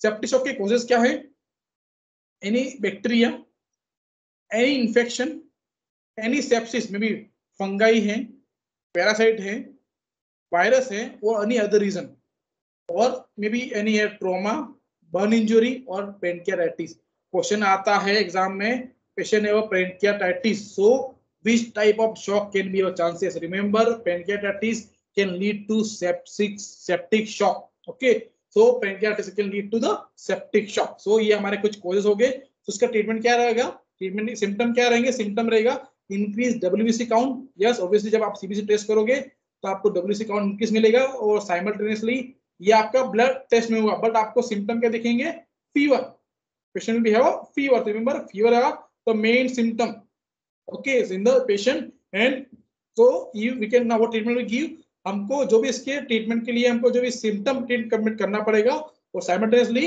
हमको एंटीबायोटिक या एंटी फंगल जो भी इसका इन्फेक्शन हुआ है उसको पता करके उसका ट्रीटमेंट हमको देना पड़ेगा। This is about the septic shock. Septic shock में क्या पढ़ा, because of sepsis there will be can lead activate the inflammation cascade and decrease cardiac output and affect your blood flow means hypotension and they lead to tissue perfusion affection and lead to the shock. ये हमने causes की बात की और treatment के बारे में पढ़ा. हम बात करेंगे next neurogenic shock. Now what is neurogenic shock? Neuro means nervous system. तो आपका cause trauma to the spinal cord और सेंट्रल नर्वस सिस्टम. आपकी बॉडी में एनी ट्रॉमा हो जाए, एनी ट्रॉमा और टू द स्पाइनल कॉर्ड और सेंट्रल सिस्टम के अंदर कुछ भी इंजरी पेशेंट है, spinal cord injury, head injury. Question exam में आई घूम फिर के पेशेंट है स्पाइनल इंजरी और head injury. So which type of shock के chances? Remember will be have neurogenic shock. Okay, तो न्यूरोजेनिक शॉक होने के चांसेस हैं. So without stimulation by simple nervous system the vessels wall relax uncontrollably. See यहाँ पर एक simple बात किया बिकॉज हमने बात किया है कि आपकी बॉडी में सीएनए सिस्टम फेल हो चुका है. जो हमने बात की थी सेकेंड के अंदर स्टेज के अंदर, अर्ली स्टेज के अंदर, जहां सिंपैथेटिक नर्वस सिस्टम स्टिमुलेट होता है, बट यहाँ पर स्टिमुलेट नहीं कर पाएगा बिकॉज अभी आपका नर्वस सिस्टम भी अफेक्ट कर चुका है. तो ये बहुत डेंजर शॉक है बिकॉज यहाँ पर पेशेंट के अंदर जो सेकंड स्टेज होती है, अर्ली स्टेज, वो रिस्पॉन्स ही नहीं कर पाएगी. तो आपकी जो vessel wall relax uncontrollable, vessel wall अपने आप अनकंट्रोल रिलैक्स हो जाएगी. आपने क्या बात की थी? रिमेंबर वेसो कंस्ट्रिक्शन करता है इन अर्ली स्टेज, बट यहाँ पर वो हो नहीं पाएगा बिकॉज आपका सीएनएसी फेल हो चुका है. ओके, देन दिस रिजल्ट क्या करेगा? Sudden decrease your peripheral vascular resistance leading to the vasodilation and hypotension. अगर पेशेंट का क्वेश्चन आ जाए कि सडनली पेशेंट का बीपी फॉल हुआ है, ओके, ओनली क्वेश्चन ये आ जाए कि सडनली बीपी फॉल हुआ है, तो विच टाइप ऑफ शॉक? तो ये क्या क्वेश्चन है इसका? Neurogenic shock. See don't be confuse. Confusion क्या होता है कि रिमेंबर की बीपी फॉल मतलब hypovolemia. No, not hypovolemia. It will be have a, क्या क्वेश्चन आएगा? हाइपोवोलेमिया है तो हाइपोवोलेमिया पहले बीपी आप कुछ टाइम के लिए अप होगी बिकॉज यहाँ पर आपका बीपी अब क्या हो रहा है कि बॉडी के अंदर कंपल्सन मैकेनिज्म रिलीज हो रहा है. तो इनिशियल स्टेज पे बीपी आपका बढ़ेगा, बाद में डिक्रीज होगा. बट क्वेश्चन आ जाए कि सडनली बीपी डिक्रीज हुआ है, तो वो क्या है? Neurogenic shock. बिकॉज यहाँ आपका सेंट्रल नर्वस सिस्टम फेल हो चुका है, जो कुछ टाइम के लिए बीपी को अप करता है, वो मतलब कार्डियो आउटपुट को बढ़ाता है, वो भी नहीं कर पाएगा. तो sudden decrease peripheral vascular resistance leading to vasodilation and will be lead to hypotension. Okay, so ये हमारा हो गया न्यूरोजेनिक शॉक. न्यूरोजेनिक शॉक के कॉजेस क्या है? May be spinal cord injury और सेंट्रल नर्वस सिस्टम. ट्रीटमेंट क्या है? आपको ट्रीटमेंट करना पड़ेगा, सीएनएस सिस्टम का ट्रीटमेंट करना पड़ेगा, which is very difficult also. Next thing, anaphylactic shock. Anaphylactic shock क्या होता है? will be have a type of severe hypersensitivity और एलर्जिक रिएक्शन. आपकी बॉडी में किसी वजह से एलर्जिक रिएक्शन हो जाए. हम बोलते हैं कि पेशेंट के अंदर एलर्जिक ड्रग रिएक्शन होती है ना, तो पेशेंट को हमने सेम ड्रग दे दी एलर्जिक और वो लॉन्ग टाइम तक दे दिया, तो उसकी वजह से आप पेशेंट को शॉक होने के चांसेस हैं. Okay, so allergy like food और एनी नट्स और anything will be have also can lead to. उसके वजह से क्या होगा? वो आपके हार्ट को अफेक्ट करेगा. और एलर्जी हुआ तो सिंपल थिंग हमने बात की सेप्टिक की. एलर्जी से क्या होगा? Will B chance of same thing, आपकी सेप्टिक सिस्टम अफेक्ट कर देगा और आपका कार्डियो आउटपुट कम कर देगा. सो हमने बात किया शॉक के अंदर. ओके, अब हम बात करेंगे कैसे क्वेश्चन आते हैं. See the question, the best parameter to assess the fluid intake in trauma. Okay, question समझना. तब कौन सा बेस्ट पैरामीटर है जो फ्लूइड इनटेक को असेस करेगा? Blood pressure, urine output, pulse या pulse oximetry. Which are the best parameter which will be assessed fluid intake? Because in trauma में क्या है? trauma में एक shock है. Okay, so trauma में कौन सा shock होगा? trauma will be having hypovolemic shock. Remember, trauma will be having hypovolemic shock. तो ये क्वेश्चन हाइपोवोलेमिक शॉक का एक तो क्लियर हो गया हमके अंदर, ये हाइपोवोलेमिक शॉक की रिलेटेड बात कर रहा है. तो अगर आपको चेक करना है कि कौन सा बेस्ट पैरामीटर है जो आपके फ्लूइड इंटेक को प्रॉपर्ली शो करेगा, तो remember BP is not, BP also is parameter but not best parameter. Pulse also is parameter but not best parameter. Pulse oximetry is a understand कि कितना O2 SpO2 कितना है, मतलब कितना blood supply आपके tissue के अंदर है. ओके, वो O2 कितना ब्लड के अंदर, वो आपका पल्स ऑक्सीमेट्री है. बट आपका urine output is the best parameter. Remember question answer क्या है इसका? Urine output. क्वेश्चन एग्जाम में आए, सी क्वेश्चन के आंसर आपको लगते हैं सब सेम लगते हैं कि which are the question answer there. So remember आपका urine output is the best parameter because जितना इनटेक होगा उतना आउटपुट होगा. तो आपका पैरामीटर कौन सा असेस फर्स्ट थिंग है? Urine output is the best answer for that. Next thing, management of shock. Shock का मैनेजमेंट क्या है? आप बीपी को रिकवर करो, कार्डियक आउटपुट को रिकवर करो, या सीपी मेंटेन करो, या दी डेफिशिएंसी ऑफ इफेक्टिव सर्कुलेशन को रिकवर करो। तो ये क्वेश्चन में आपको ऐसा लगेगा कि पेशेंट के अंदर हाइपोवोलेमिक शॉक है तो बीपी रिकवर करेंगे तो कार्डियक आउटपुट भी रिकवर जाएगा। हमने बात किया कार्डियक आउटपुट का रिकवर करेंगे तो आपका तो बीपी भी रिकवर जाएगा। तो will confuse with this thing, CVA तो हमको सीवीपी लगता ही नहीं है, but will confuse with this two thing कि बीपी है कि कार्डियक आउटपुट है। बट इसका आंसर क्या है? Deficiency of effective circulation. Because अगर हमने सर्कुलेशन प्रॉपर कर दिया, दोनों को सर्कुलर प्रॉपर कर दिया, तो उसका आंसर क्या हो जाएगा? ये हमारा treatment of the management of the shock. Don't be confuse, ये आंसर क्या है? Deficiency of the effective circulation. अगर आपने बीपी को भी नॉर्मल कर दिया, वो आउटपुट को भी नॉर्मल कर दिया, मतलब क्या आपने डेफिशिएंसी को नॉर्मल कर दिया, तो वो क्या आपका मैनेजमेंट ऑफ द शॉक। तो इस टाइप के क्वेश्चन एग्जाम में आते हैं। ट्रीटमेंट आंसर से सही होता है, बट आपको थोड़ा समझने का ट्राई करना पड़ेगा। तो ये हमने बात की शॉक की। नेक्स्ट टॉपिक है हमारा पेन। ओके, पेन क्या है? Is a unpleasant sensory emotional experience associated with the actual potential tissue damage or described in terms such of the damage. Remember, unpleasant, जो अच्छा नहीं लगने वाला सेंसरी और इमोशनल एक्सपीरियंस है उसको बोलते हैं पेन। आई होप हम सबने एक्सपीरियंस किया है। तो ये हमारा रिमेंबर, ये हमारा उसका हो गया definition. May be because of any injury और इलनेस भी है, इसके चांसेस हैं। ना हम बात करते हैं पेन थ्योरी की। पेन थ्योरी की फर्स्ट क्या है? Specific theory, receptor and pathway exist to the transmit pain signal to the pain center in the brain। मतलब आपके जो रिसेप्टर हैं, जो भी रिसेप्टर और पाथवे हैं, वो बाहर निकल रहे हैं कहां से? Pain center in the brain. Brain से आपका ब्रेन है, वो ब्रेन से सप्लाई कर रहा है टू द एरिया कि आपको यहाँ पेन हो रहा है। एग्जाम्पल, मैंने पाँव रखा है एक पिन पे, तो ब्रेन बोल रहा है कि पेन हो रहा है। क्यों? क्योंकि ये सिग्नल है जो आपके रिसेप्टर और पाथवे हैं, वो एग्जिस्ट कर रहे हैं। पेन सिग्नल कहां से एक्टिव कर रहे हैं? Pain receptor to the brain, आपके ब्रेन में वो सेंटर को सप्लाई कर रहे हैं, तो आपको पेन फील हो रहा है। आपका स्पेसिफिक थ्योरी है। Then the pattern of theory, existing the rapid or slow conduction pathway which conduct the pain signal to the brain to the spinal cord। यहाँ पर क्या बात की थी? ब्रेन की, बट यहाँ पर क्या कर रहा है? ये ब्रेन से स्पाइनल कॉर्ड के अंदर भी जा रहा है। तो हम क्या बोलेंगे? अभी पेन लग रहा है, अभी आपका पेन हटा दो तो आपको पेन नहीं लगेगा। बिकॉज समझ सी एग्जाम्पल, आपको पेन हो रहा है लेग में, तो आपकी बॉडी को पता चल गया कि पेन हो रहा है, बट कहां पर हो रहा है बताएगा कौन? Spinal cord. Okay, next thing हम बात करेंगे third gate control theory. Important theory है third gate control theory. Emphasize that non painful signal close the gates to the painful signal. आपकी बॉडी में जो भी सिग्नल हैं वो नॉन सप्लाई प्रॉपर नहीं कर पा रहा है, because of properly because of any reason they will prevent the travelling the CNS. जो भी आपका ब्रेन में आपका ब्रेन हो, स्पाइनल कॉर्ड के अंदर ट्रैवलिंग नहीं कर पा रहा, तो पेन नहीं हो रहा। तो इसलिए डायबिटीज मेलाइटिस के अंदर वुंड होगा, डायबिटीज के अंदर पेशेंट को पेन नहीं होता है। Non painful stimulus can be affect. Okay, example क्या है? डिस्ट्रक्शन, एक्यूप्रेशर और क्यूटेनस स्टिमुलेशन, और साथ में डायबिटीज को भी आप ऐड कर सकते हो। सो जब आपकी बॉडी में नॉन पेनफुल सिग्नल हैं, वो क्लोज करते हैं सिग्नल को, बिकॉज ये आपका इमेजिन करो, आपको पेशेंट को पेन हो रहा है, patient of pain, okay, and will be supplied to the brain और brain to spinal cord. Okay, but किसी वजह से वो आपके थर्ड गेट, मतलब थर्ड गेट कंट्रोल थ्योरी की वजह से वो प्रिवेंट करता है ब्रेन के अंदर जाने के अंदर, तो पेशेंट को ऑब्वियसली पेन नहीं होगा। तो नॉन पेनफुल स्टिमुलेशन भी है, पेशेंट को पेन नहीं होने वाला है। तो ये हमारे पेन थ्योरी है। जब आपका सप्लाई पेन ब्रेन तक कर रहा है तो स्पेसिफिक थ्योरी होगी, जो सप्लाई स्पाइनल ब्रेन और स्पाइनल कॉर्ड दोनों में कर रहा है तो पैटर्न थ्योरी होगी, और गेट कंट्रोल में वो अगर सप्लाई नहीं कर पा रहा है तो आपका थर्ड गेट कंट्रोल थ्योरी होगी। ओके, ये हमारा हो गया पेन।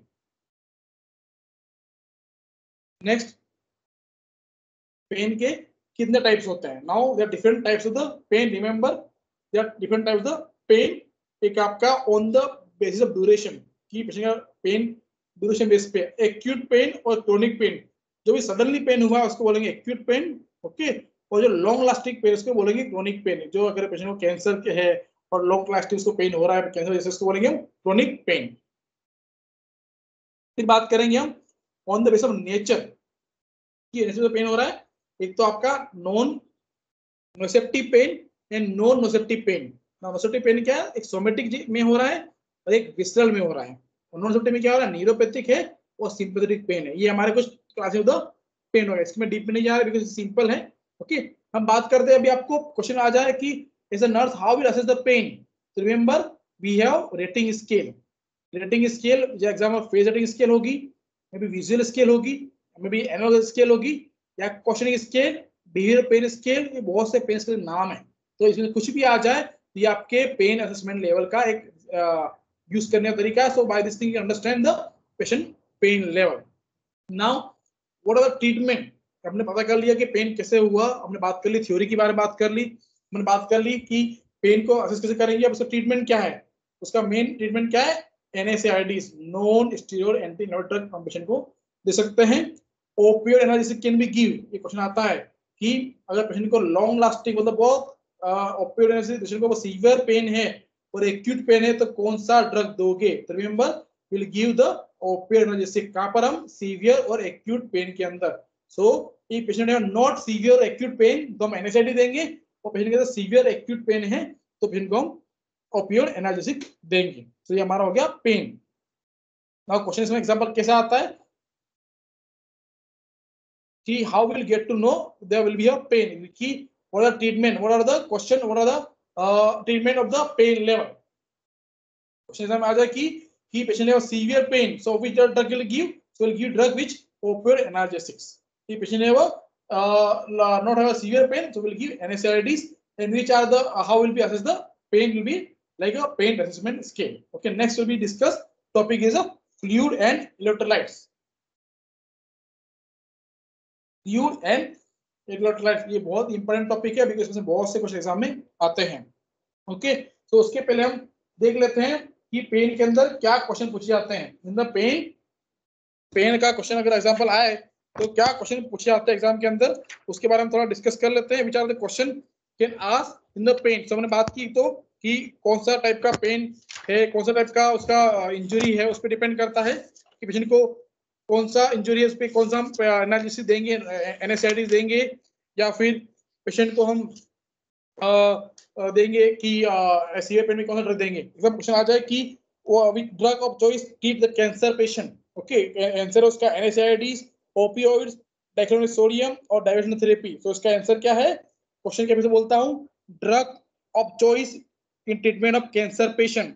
सो ऑप्शन है first non steroid anti inflammatory drugs, opioids, diclofenac sodium and diversion therapy. NSAID already बात की हमने, जो यूजफुल करते हैं हम। ओपियोइड भी यूज करते हैं हम पेशेंट के सीवियर पेन के अंदर। डाइक्लोफेनेक सोडियम एक पेन ड्रग का नाम ही है, और डाइवर्जन थेरेपी एक थेरेपी है जो नर्सिंग में देते हैं कि पेशेंट को पेन लेवल थोड़ा कम हो। पेशेंट हमने बात की है ड्रग ऑफ चॉइस, तो ऑब्वियसली डाइवर्जन थेरेपी तो नहीं आने वाला है, ड्रग की बात की है। तो कौन सी 3 ड्रग हैं जो पेशेंट को हम दे सकते हैं, तो ऑब्वियसली ओपियोइड, बिकॉज कैंसर में सीवियर पेन है और क्रोनिक पेन है, तो हम उसको हम बर्न पेशेंट के अंदर, सॉरी कैंसर पेशेंट के अंदर हम उसको ओपियोइड ड्रग देंगे।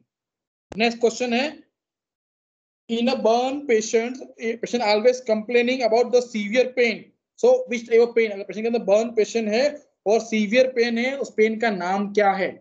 once I read the question, in the burn patient always complain the pain, so which is the burn pain name। Option है resting pain, procedure pain, breakthrough pain और severe pain। तो इसका answer है रेस्टिक pain, because burn patient के अंदर long time तक वो रेस्ट करने वाला है, उसको पेन उसको बोलेंगे रेस्टिक पेन। ओके, नेक्स्ट क्वेश्चन है, नेक्स्ट टॉपिक पढ़ रहे हैं हम fluid and electrolytes. Fluid and electrolytes is important topic in the exam purpose, बहुत क्वेश्चन फ्लूइड इलेक्ट्रोलाइट्स में आते हैं। सो हम बात करेंगे फ्लूइड के बारे में। हमारी बॉडी के अंदर जो 70% पार्ट है वो वाटर से बना हुआ है, 70% पार्ट है वो वाटर से बना हुआ है। तो अगर क्वेश्चन आ जाए एक 100 kg का पेशेंट है, उसमें कितना परसेंट वाटर होगा, तो remember 70% will be water. So according to that आपको काउंट करना पड़ेगा। उसके अंदर 40% इंट्रा सेलुलर के अंदर और 55% एक्स्ट्रा सेलुलर के अंदर। तो ये हमारा कितना हो गया, 50 + 45 will be have around 85, remaining will be in the other part of the body. Water retention, अगर आपकी बॉडी में वाटर रिटेंशन हो रहा है उसको बोलेंगे हम oedema. Leak of water into tissue, because आपकी जो वेसल्स से ब्लड सेल के अंदर जा रहा है, वेसल्स के से अगर सेल के अंदर ब्लड जा रहा है तो क्या करेगा, oedema means retention of the blood, retention of the fluid. Okay, आपकी बॉडी में जो फ्लूइड है या फिर ब्लड है जो भी है वो वेसल्स से सेल के अंदर जा रहा है तो क्या करेगा, एडिमा। ओके, उसके वार्निंग साइन क्या है, हाउ विल अंडरस्टैंड, ब्रेथलेसनेस और हार्ट प्रॉब्लम है तो समझ जाओ ये आपके सीवियर सिम्टम है, सीवियर प्रॉब्लम हो सकती है एडिमा के, because it will be affect to the severe vital organs. Okay, हम बात करेंगे टर्मिनोलॉजी की, डिफ्यूजन, क्यों आपकी बॉडी में फ्लूइड शिफ्ट हो रहा है, तो आपका मोलिक्यूल का जो मूवमेंट है वे हाई टू लो कंसेंट्रेशन में जा रहा है, आपका जो मोलिक्यूल मूवमेंट है वो हाई टू लो जा रहा है। मतलब एग्जांपल, जो एक रूम के अंदर टेम्परेचर हाई है और एक अंदर लो है तो वो हाई टू लो में जाएगा तो उसको बोलेंगे डिफ्यूजन। क्वेश्चन एग्जाम बहुत बार डिफ्यूजन का आता है, सो मेक श्योर कि आप डिफ्यूजन में समझ जाओ। डिफ्यूजन में क्या होता है, क्वेश्चन है वो high flow to the low supply, high to low में जाएगा तो आपका वो डिफ्यूजन है। तो how to remember this thing, after IV fluid administration balance between the intracellular and extracellular fluid is a related, क्या होता है उसको क्या बोलते हैं हम, will be have a osmosis। okay, so what is osmosis now, जब आपका बॉडी में मूवमेंट है, जो कंपार्टमेंट फ्लूइड जो आपका है वो हाई टू लो हो रहा है, यहाँ पे भी हाई टू लो हो रहा है, बट वहां पर क्या है, मोलिक्यूल मूवमेंट हो रहे थे, यहाँ क्या मूवमेंट हो रहा है, वाटर मतलब फ्लूइड मूवमेंट हो रहा है। ओके, सो मैंने जो बात की यहाँ पर एडिमा, एडिमा क्यों हुआ है, ऑस्मोसिस। क्वेश्चन आ जाए कि पेशेंट में वाई है वो एडिमा, रिमेंबर ऑस्मोसिस, क्योंकि फ्लूइड आपका हाई टू लो तो यहाँ पर भी हो रहा है वहां भी हो रहा है, बट यहाँ पर मोलिक्यूल हो रहे हैं, यहाँ पर वाटर हो रहा है। ओके, और वो क्यों होता है, क्योंकि आपके बॉडी में जो मेम्ब्रेन होती है, कौन सी होती है, परमानेंट मेम्ब्रेन होती है। ओके, जो सेमी मेम्ब्रेन होती है उसका प्रॉपर सप्लाई नहीं हो पा रहा, प्रॉपर मूवमेंट नहीं कर रहा, because there will be a reason. Okay, तो वो किसका बनाता है, कॉपर सल्फेट सॉल्यूशन। क्वेश्चन ऐसा में आता है कि आपके बॉडी में जो ऑस्मोसिस की जो मेंबर बनी है वो किसकी बनी होती है, उसका आंसर क्या है, कॉपर सल्फेट सॉल्यूशन की बनी होती है, और जो आपकी बॉडी के ऑस्मोटिक प्रेशर को मेंटेन करती है। तो ऑस्मोटिक प्रेशर मेंटेन नहीं हुआ तो क्या होगा, एडिमा होगा। ऑस्मोटिक प्रेशर मेंटेन कैसा होता है, जो आपका water flow of salt side, आपका जो वाटर का जो फ्लो है वो सोल्ट साइड होगा, बिकॉज आपका जो सोडियम है और जो H2 है, H2 वो दोनों सेम मूवमेंट करते हैं, वो दोनों सेम है तो आपका ऑस्मोटिक प्रेशर मेंटेन है। अगर उसमें दोनों सेम मूवमेंट नहीं है तो आपका ऑस्मोटिक प्रेशर मेंटेन नहीं है। ओके, तो क्वेश्चन इसमें बहुत आते हैं डिफ्यूजन ऑस्मोसिस के अंदर। इमेजिन क्वेश्चन आ जाए, एक पेशेंट के अंदर फीवर है तो डिफ्यूजन बढ़ेगा कि घटेगा, सो रिमेंबर उसके अंदर डिफ्यूजन बढ़ेगा, because increase temperature increase diffusion. Okay, यहाँ पर क्वेश्चन कर सकता है कि विच आर द सॉल्यूशन, कौन से सॉल्यूशन मेंबर होती है जो यूज करती है, तो copper sulphate solution will be use. Okay, और वाटर का फ्लो सोल्ट से ज्यादा होता है उसको बोलते हैं ऑस्मोटिक प्रेशर। अगर आपका वाटर में अगर वाटर भी कम हो और सोल्ट भी कम हो तो आपकी बॉडी में ऑस्मोसिस को अफेक्ट करेगा। सो अगर क्वेश्चन ऐसा आ जाए, after IV infusion there will be balance between the intracellular और extracellular fluid, किसकी वजह से होता है, डिफ्यूजन की वजह से, ऑस्मोसिस की वजह से, या एक्टिव ट्रांसपोर्टेशन से, या ऑल ऑफ द अबव। तो इसका आंसर है ऑस्मोसिस, बिकॉज ऑस्मोसिस का ही इंपॉर्टेंट पार्ट है जो फ्लूइड को मूवमेंट करता है। Okay, so this are the question can ask in exam. See the picture here, how will be a cerebral member will be here, fluiding high to low to high is going. Okay, ये हमारा osmosis है। Okay, next thing हम बात करेंगे regulation of the body fluid. हमारे body में जो fluid है वो रेगुलेशन कैसे होता है, तो ओनली दो रीजन है, तो इनटेक और आउटपुट। तो इनटेक कैसे होता है, थर्स्ट मैकेनिज्म, हम कितना पानी पिएंगे वो हमारे बॉडी को हाइपोथैलेमस बोलेगा कि आपको कितना थर्स्ट मैकेनिज्म है, आपको इतना पानी पीना है। अब हाइपोथैलेमस एक्टिवेट क्यों होगा, because of psychological, may be pharyngeal mucosa is dry और एंजियोटेंसिन विल बी अफेक्टेड। हम उसको समझेंगे। फर्स्ट थिंग साइकोलॉजिकल, अगर आपकी बॉडी बोले कि ज्यादा विल बी विंटर, आपका समर सीजन है, आपको ज्यादा पानी पीना पड़ेगा, सो आप उस टाइम पे आप ज्यादा इनटेक करोगे वाटर का, तो उसके साथ आपका थर्स्ट मैकेनिज्म एक्टिवेट होता है। नेक्स्ट इज फेरिंजियल म्यूकोसा, जो आपका फेरिंजियल म्यूकोसा है वो ड्राई हो जाए, या तो नॉर्मली ड्राई हो चुका है, डिसकंडीशन लाइक फेरिंजियल कैंसर हो, उस टाइम में भी ड्राई होता है, उस टाइम में थर्ड मैकेनिज्म बढ़ जाता है, तो वो एक चांस हो सकता है। इसके बाद एंजियोटेंसिन। नाउ एंजियोटेंसिन क्या होता है, बिकॉज हमने पढ़ा एंजियोटेंसिन इन द किडनी, और एंजियोटेंसिन क्या है कि आपके सोडियम वाटर को बढ़ा देगा, तो ये आपका चांसेस है कि आपका इंटेक बढ़ जाए या फिर कम हो जाए। इंक्रीज प्लाज्मा और डिक्रीज ब्लड वॉल्यूम भी आपके बॉडी में थर्स्ट मैकेनिज्म को बढ़ाता है। आपकी बॉडी में प्लाज्मा बढ़ जाए तो ज्यादा ब्लड प्लाज्मा चाहिए, तो ज्यादा फ्लूइड चाहिए, तो उस टाइम पे बढ़ेगा। आपकी बॉडी में वॉल्यूम कम है तो वॉल्यूम को मेंटेन करने के लिए भी हम ज्यादा थर्स्ट मैकेनिज्म को एक्टिव करता है हाइपोथैलेमस, तो उस टाइम पे भी आपको fluid also important thing. Next thing, output. आपकी बॉडी में आउटपुट कैसे है? किडनी, लंग्स, स्किन और जीआई, ये आपकी बॉडी में है जो इनटेक को आउटपुट को बाहर निकालेगा। तो आपकी बॉडी में 150 लीटर प्लाज्मा ईच डे को निकालता है और 1500 ml be normal urine output will be in the normal adults. Okay, so 1 litre per kg urine output will be in per hour requires, ये आपका नॉर्मल है। ऐसा क्वेश्चन में आ सकता है, तो remember 1 litre per KG per unit. सो आपकी body में जो रेगुलेशन बॉडी फ्लूइड है, दो चीज होता है, इनटेक और आउटपुट से। जो बात की, इनटेक के लिए थर्स्ट मैकेनिज्म है, आउटपुट के लिए kidney, lung, skin and GI है। नाउ इनटेक ओरल फ्लूइड कितना है? 1200 ml है, फूड आपका 1000 ml है और मेटाबॉलिक 400 ml, सो टोटल कितना हो गया? 2600 ml। अगर ये सेम अमाउंट में बाहर निकल रहा है तो ये पेशेंट भी नॉर्मल, अगर ज्यादा निकल रहा है कम निकल रहा है तो अब नॉर्मल है। तो नॉर्मल इनपुट कितना होगा? 1500 लिया अपना आउटपुट लिया, इनपुट लिया है 1200 लिया है, तो आपका यूनिट आउटपुट 1500 होगा। स्टूल में से 150 निकलेगा, लंग में से 500 ml निकलेगा और स्वेटिंग में से 450 ml निकलेगा। ये हमारा normal regulation of the body fluid है। अब हम बात करेंगे फ्लूइड इम्बैलेंस। अभी हमने बात किया फ्लूइड बैलेंस के बारे में, कैसे बॉडी में फ्लूइड बैलेंस होता है। अब हम बात करेंगे फ्लूइड इम्बैलेंस। ये बहुत इंपॉर्टेंट पॉइंट है, 4 पॉइंट, बिकॉज इसमें से बहुत क्वेश्चन आते हैं। What are the fluid imbalance? उसमें फर्स्ट है हमारा extra cellular fluid volume excess. आपके बॉडी में एक्स्ट्रा सेल के अंदर फ्लूइड का वॉल्यूम बढ़ चुका है। वो क्यों बढ़ेगा? क्योंकि आपका फ्लूइड रिटेंशन कहाँ हो गया है? इंट्रा सेल में और इंट्रास्टेशियल स्पेस के अंदर। बिकॉज ऑफ सोडियम और वाटर आर सेम प्रोपोर्शन, जितना सोडियम है उतना वाटर है आ गया है। अगर आपके पेशेंट के अंदर सोडियम, और हमने बात की जितना सोडियम रहेगा उतना वाटर रहेगा, बिकॉज दोनों का लेवल हमेशा सेम रहता है। तो पेशेंट का, अगर पेशेंट ज्यादा सोल्ट ले रहा है तो वो एक चांसेस है वाटर भी बढ़ने के चांसेस है, बिकॉज सोडियम ज्यादा है। ओके, अदरवाइज एनी चांसेस आपकी बॉडी के अंदर जो हार्ट है और किडनी है वो प्रॉपर काम नहीं कर पा रहे हैं। ओके, तो उसकी वजह से किडनी सोडियम को बाहर निकाल नहीं पा रहा है, तो आपके सेल के अंदर, एक्स्ट्रा सेल के अंदर वो वॉल्यूम बढ़ जाएगा। ओके, देन आपने पेशेंट को एक्सेसिव आईवी फ्लूइड दे दिया और फ्लूइड बहुत ज्यादा है, तो ऑब्वियसली कहीं कहीं तो वॉल्यूम बढ़ जाएगा। तो ये रीजन है। और लीवर सिरोसिस, लीवर के अंदर से क्या होने वाला है? लीवर सिरोसिस पेशेंट भी है चांसेस कि तो आपके सोडियम को बढ़ा दे, these are the reason can be affect the extracellular volume will be increases. Okay, extracellular volume will be increases because क्या होने वाला है? आपके सोडियम और वाटर हैं वो प्रॉपर्ली सप्लाई, प्रॉपर्ली ज्यादा एक साथ में एक्टिव हो चुके हैं, एक साथ दोनों एक्टिव हो चुके हैं, और जब वो एक्टिव होंगे तो फ्लूइड को, वॉल्यूम को एक्सेस कर देंगे, फ्लूइड के वॉल्यूम को एक्सेस कर देंगे। उसकी रीजन क्या है?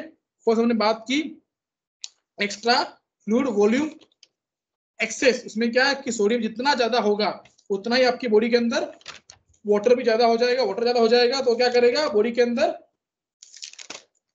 अंदर क्या करेगा? आपका वॉल्यूम को एक्सेस कर देगा, वॉल्यूम एक्सेस कर देगा, मतलब वो कहीं की प्रॉब्लम करने वाला है। तो उसकी रीजन क्या है? आपका अगर किडनी फेल हो जाए या हार्ट फेल हो जाए, हार्ट का कार्डियक आउटपुट सोडियम प्रॉपर निकल पा रहा हो और किडनी सोडियम को ज्यादा निकाल नहीं पा रहा हो और फ्लूइड भी ज्यादा दी हो, तो ट्रीटमेंट क्या है इसका? डायरेटिक। ऑब्वियसली आपका फ्लूइड ज्यादा है, आप ट्रीटमेंट डायरेटिक्स दोगे तो किडनी भी निकाल देगा, सोडियम को भी निकाल देगा, वाटर भी निकाल देगा, तो फ्लूइड वॉल्यूम एक्सेस को रिकवर कर देगा। Then potassium sparing diuretics. कौन सा डायरेटिक? स्पाइरोलेक्टोन। एग्जांपल याद रखना, पोटेशियम स्पाइर डायरेटिक कौन सी है? स्पाइरोलेक्टोन। नॉर्मली हम जब बात करते हैं लूप डायरेटिक, वो कौन सी है? लेसिक्स। इसका एग्जांपल क्या है? Laces is a loop diuretic. Okay, तो हम लेसिस देते हैं, बट साथ में हमको स्पाइरोलेक्टोन भी देनी पड़ेगी। तो क्या करेगा? जो आपके पोटेशियम आल्सो इंपॉर्टेंट पार्ट, जो आपके जो हार्ट फंक्शन जो फेल हो गया है उसको प्रॉपर मेंटेन कर सकता है। तो पेशेंट को हम पोटेशियम वाला डायरेटिक देंगे तो वो साथ में यूरिन का आउटपुट भी निकाल देगा, और पोटेशियम की वजह से आपका हार्ट फेल होगा वो भी चांसेस है, थोड़ा सा फंक्शन को नॉर्मल करे। ओके, और लो सोडियम डाइट, बिकॉज हमने बात की है जितना सोडियम होगा उतना वाटर होगा। तो हम ट्राई करेंगे, पेशेंट को बोलेंगे कि टेक लो सोडियम, तो वाटर और सोडियम का जो लेवल है वो प्रॉपर मेंटेन हो जाए। तो ये हमारा हो गया extra cellular fluid volume, because यहाँ पर सोडियम और वाटर का दोनों का प्रोपोर्शन सेम है, because these are the causes, और ये हमारे ट्रीटमेंट है। नेक्स्ट बात करेंगे इंट्रासेल्युलर फ्लूइड वॉल्यूम एक्सचेंज, मतलब सेल के अंदर, ये हमने क्या बात की थी, सेल के बाहर, मतलब क्या, oedema, simple she will be have oedema. Okay, यहाँ पर बात करेंगे सेल के अंदर, सेल के अंदर आपका फ्लूइड वॉल्यूम बढ़ जाए, क्यों, आपके इंक्रीज टोटल सोडियम, ओके, और इंक्रीज एक्स्ट्रा सेलुलर बॉडी, क्योंकि आपने सोडियम का इंटेक ज्यादा कर दिया। ऑब्वियसली सोडियम इंटेक ज्यादा है तो वाटर भी सेम हो जाएगा, water will be more same. Excessive sodium intake, जो लोग टेबल सोल्ट लेते हैं, people not like to take salt, taking table salt have more chances blood transfusion, ज्यादा ब्लड ट्रांसफ्यूजन कर दिया हो तो उस टाइम में भी आपकी बॉडी में सोडियम बढ़ने के चांसेस हैं। ओके, बिकॉज जब आपकी बॉडी में क्या होता है, जब you will be having more blood, जब बॉडी में बहुत ज्यादा ब्लड लेते हो, एक रीजन है, this also can lead to, और डायग्नोस्टिक, जो डायग्नोस्टिक डाई हैं, dye also very important thing, dye जो होती हैं वो भी आपके फ्लूइड को जो है वॉल्यूम को बढ़ा देती हैं सेल के अंदर, तो ये आल्सो इंपॉर्टेंट थिंग। ओके, अब वॉल्यूम बढ़ चुका है, ऑब्वियसली वॉल्यूम बढ़ने के लिए ट्रीटमेंट क्या है, डायोटिक, जो बात की हमने डायोटिक्स के अंदर। ओके, बट इस extra cellular fluid volume excess और इंट्रासेलुलर एक्सेस में एक इंपॉर्टेंट थिंग है, यहाँ पर हम फ्लूइड थेरेपी नहीं देंगे, अवॉइड फ्लूइड थेरेपी, हम फ्लूइड थेरेपी नहीं देंगे। इसका रीजन क्या है कि ऑलरेडी फ्लूइड बढ़ चुका है, तो हम ट्राई करेंगे फ्लूइड नहीं दें, इसके अंदर फ्लूइड थेरेपी को अवॉइड नहीं कर रहे हैं। ओके, बिकॉज ये फ्लूइड वॉल्यूम जो है एक्स्ट्रा सेल के अंदर है, तो थोड़ा एडिमा करके हम प्रॉब्लम नहीं है, बट ये आपके इंट्रा सेल में है तो आपके सेल को डैमेज कर सकती है। तो आप किसी भी तरह से सेल को डैमेज को बढ़ाना है तो डायोटिक्स, तो आप फ्लूइड तो निकाल रहे हो, साइमल्टेनियसली आप पेशेंट को फ्लूइड नहीं देना है, और आपको कंपल्सरी वाइटल साइंस को मॉनिटर करना, बिकॉज डेंजर कंडीशन है, बिकॉज आपके सेल को डैमेज कर सकती है। तो क्वेश्चन एग्जाम में आए कि in which this condition, in which fluid imbalance हमको वाइटल साइंस को मॉनिटर करना है, रिमेंबर कौन सा है, intracellular fluid volume excess, because ये डेंजर है, आपके सेल को डैमेज कर रही है। ओके, नेक्स्ट हम बात करेंगे एक्स्ट्रा सेलुलर फ्लूइड शिफ्ट, आपके जो भी सेल के अंदर फ्लूइड है वो शिफ्ट हो रहा है, एनी पार्ट में भी इंटरसेलुलर में शिफ्ट हो रहा है या फिर आपका इंटरसेल स्पेस में शिफ्ट हो रहा है, कहीं भी शिफ्ट हो रहा है, तो बोलेंगे हम थर्ड स्पेसिंग। याद रखना थर्ड स्पेसिंग क्या है, एक्स्ट्रा फ्लूइड वॉल्यूम शिफ्ट। वो क्या होता है, एनी क्रश इंजरी, आपके जो भी एग्जांपल पेशेंट का हाथ है वो कुछ जहां पर क्रश हो जाए, ओके, लेग क्रश हो जाए तो उसको बोलेंगे crush injury. Protein loss, body में प्रोटीन लॉस हो जाए, वो भी एक रीजन है जब पेशेंट के अंदर प्रोटीन लॉस हो रहा हो। ओके, देन नेक्स्ट क्या है, नेफ्रोटिक सिंड्रोम। नेफ्रोटिक सिंड्रोम पता ही है हमको, को प्रोटीनूरिया होता है तो proteinuria will be have chances. तो क्रश इंजरी, प्रोटीन लॉस और nephrotic syndrome are the causes, ये आपके कॉजेस हैं एक्स्ट्रा सेलुलर फ्लूइड शिफ्ट करने के लिए। ओके, तो हमने बात की आपके पेशेंट के एक्स्ट्रा सेलुलर जो फ्लूइड है वो शिफ्ट कर दिया है। पहले हमने बात किया था extra cellular fluid volume excess, आपके बॉडी का जो फ्लूइड है वो एक्स्ट्रा सेल में एक्सेस चुका है, मतलब सेल के अंदर नहीं, सेल के बाहर। ओके, फिर हमने बात किया इंट्रासेलुलर के, मतलब सेल के अंदर फ्लूइड बढ़ चुका है सेल के अंदर। हमने बात किया एक्स्ट्रा सेलुलर, मतलब आपका जो एक्स्ट्रा फ्लूइड है वो आपकी कहीं शिफ्ट कर रहा है, कहां पर कर रहा है, या तो इंट्रा में कर रहा है या इंटरस्पेस में कर रहा है। ओके, उसके वजह से क्या है, या तो क्रश इंजरी हो, प्रोटीन लॉस हो या नेफ्रोटिक सिंड्रोम हो। तो ट्रीटमेंट क्या है, पेशेंट को लार्ज आइसोटोनिक फ्लूइड देना पड़ेगा। नाउ व्हाई, बिकॉज हमको ऑस्मोटिक प्रेशर को मेंटेन करना पड़ेगा।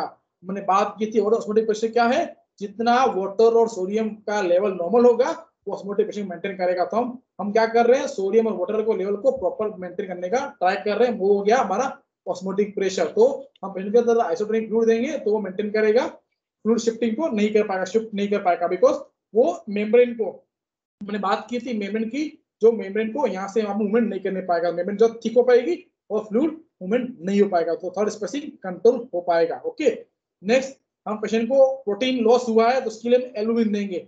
सी डोंट थिंक कि हमने एल्यूमिन दिया है extra cellular fluid volume shifting के लिए, हमने इसलिए दिया है कि प्रोटीन लॉस हुआ है, तो प्रोटीन लॉस को अगर आपको प्रॉपर करना है तो एल्यूमिन देना पड़ता है। क्वेश्चन आता है एल्यूमिन लॉस हुआ है तो what are the causes, so remember because of nephrotic syndrome या प्रोटीन लॉस की वजह से हमको एल्यूमिन देना पड़ता है, not a reason of extra fluid shifting की वजह से।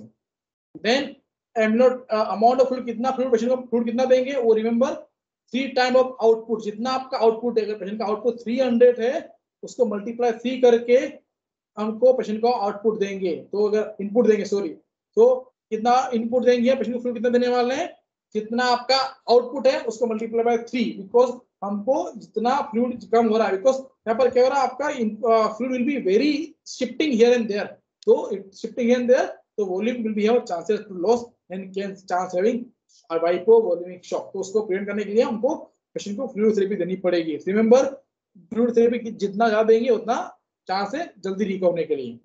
Next, intracellular fluid volume deficit.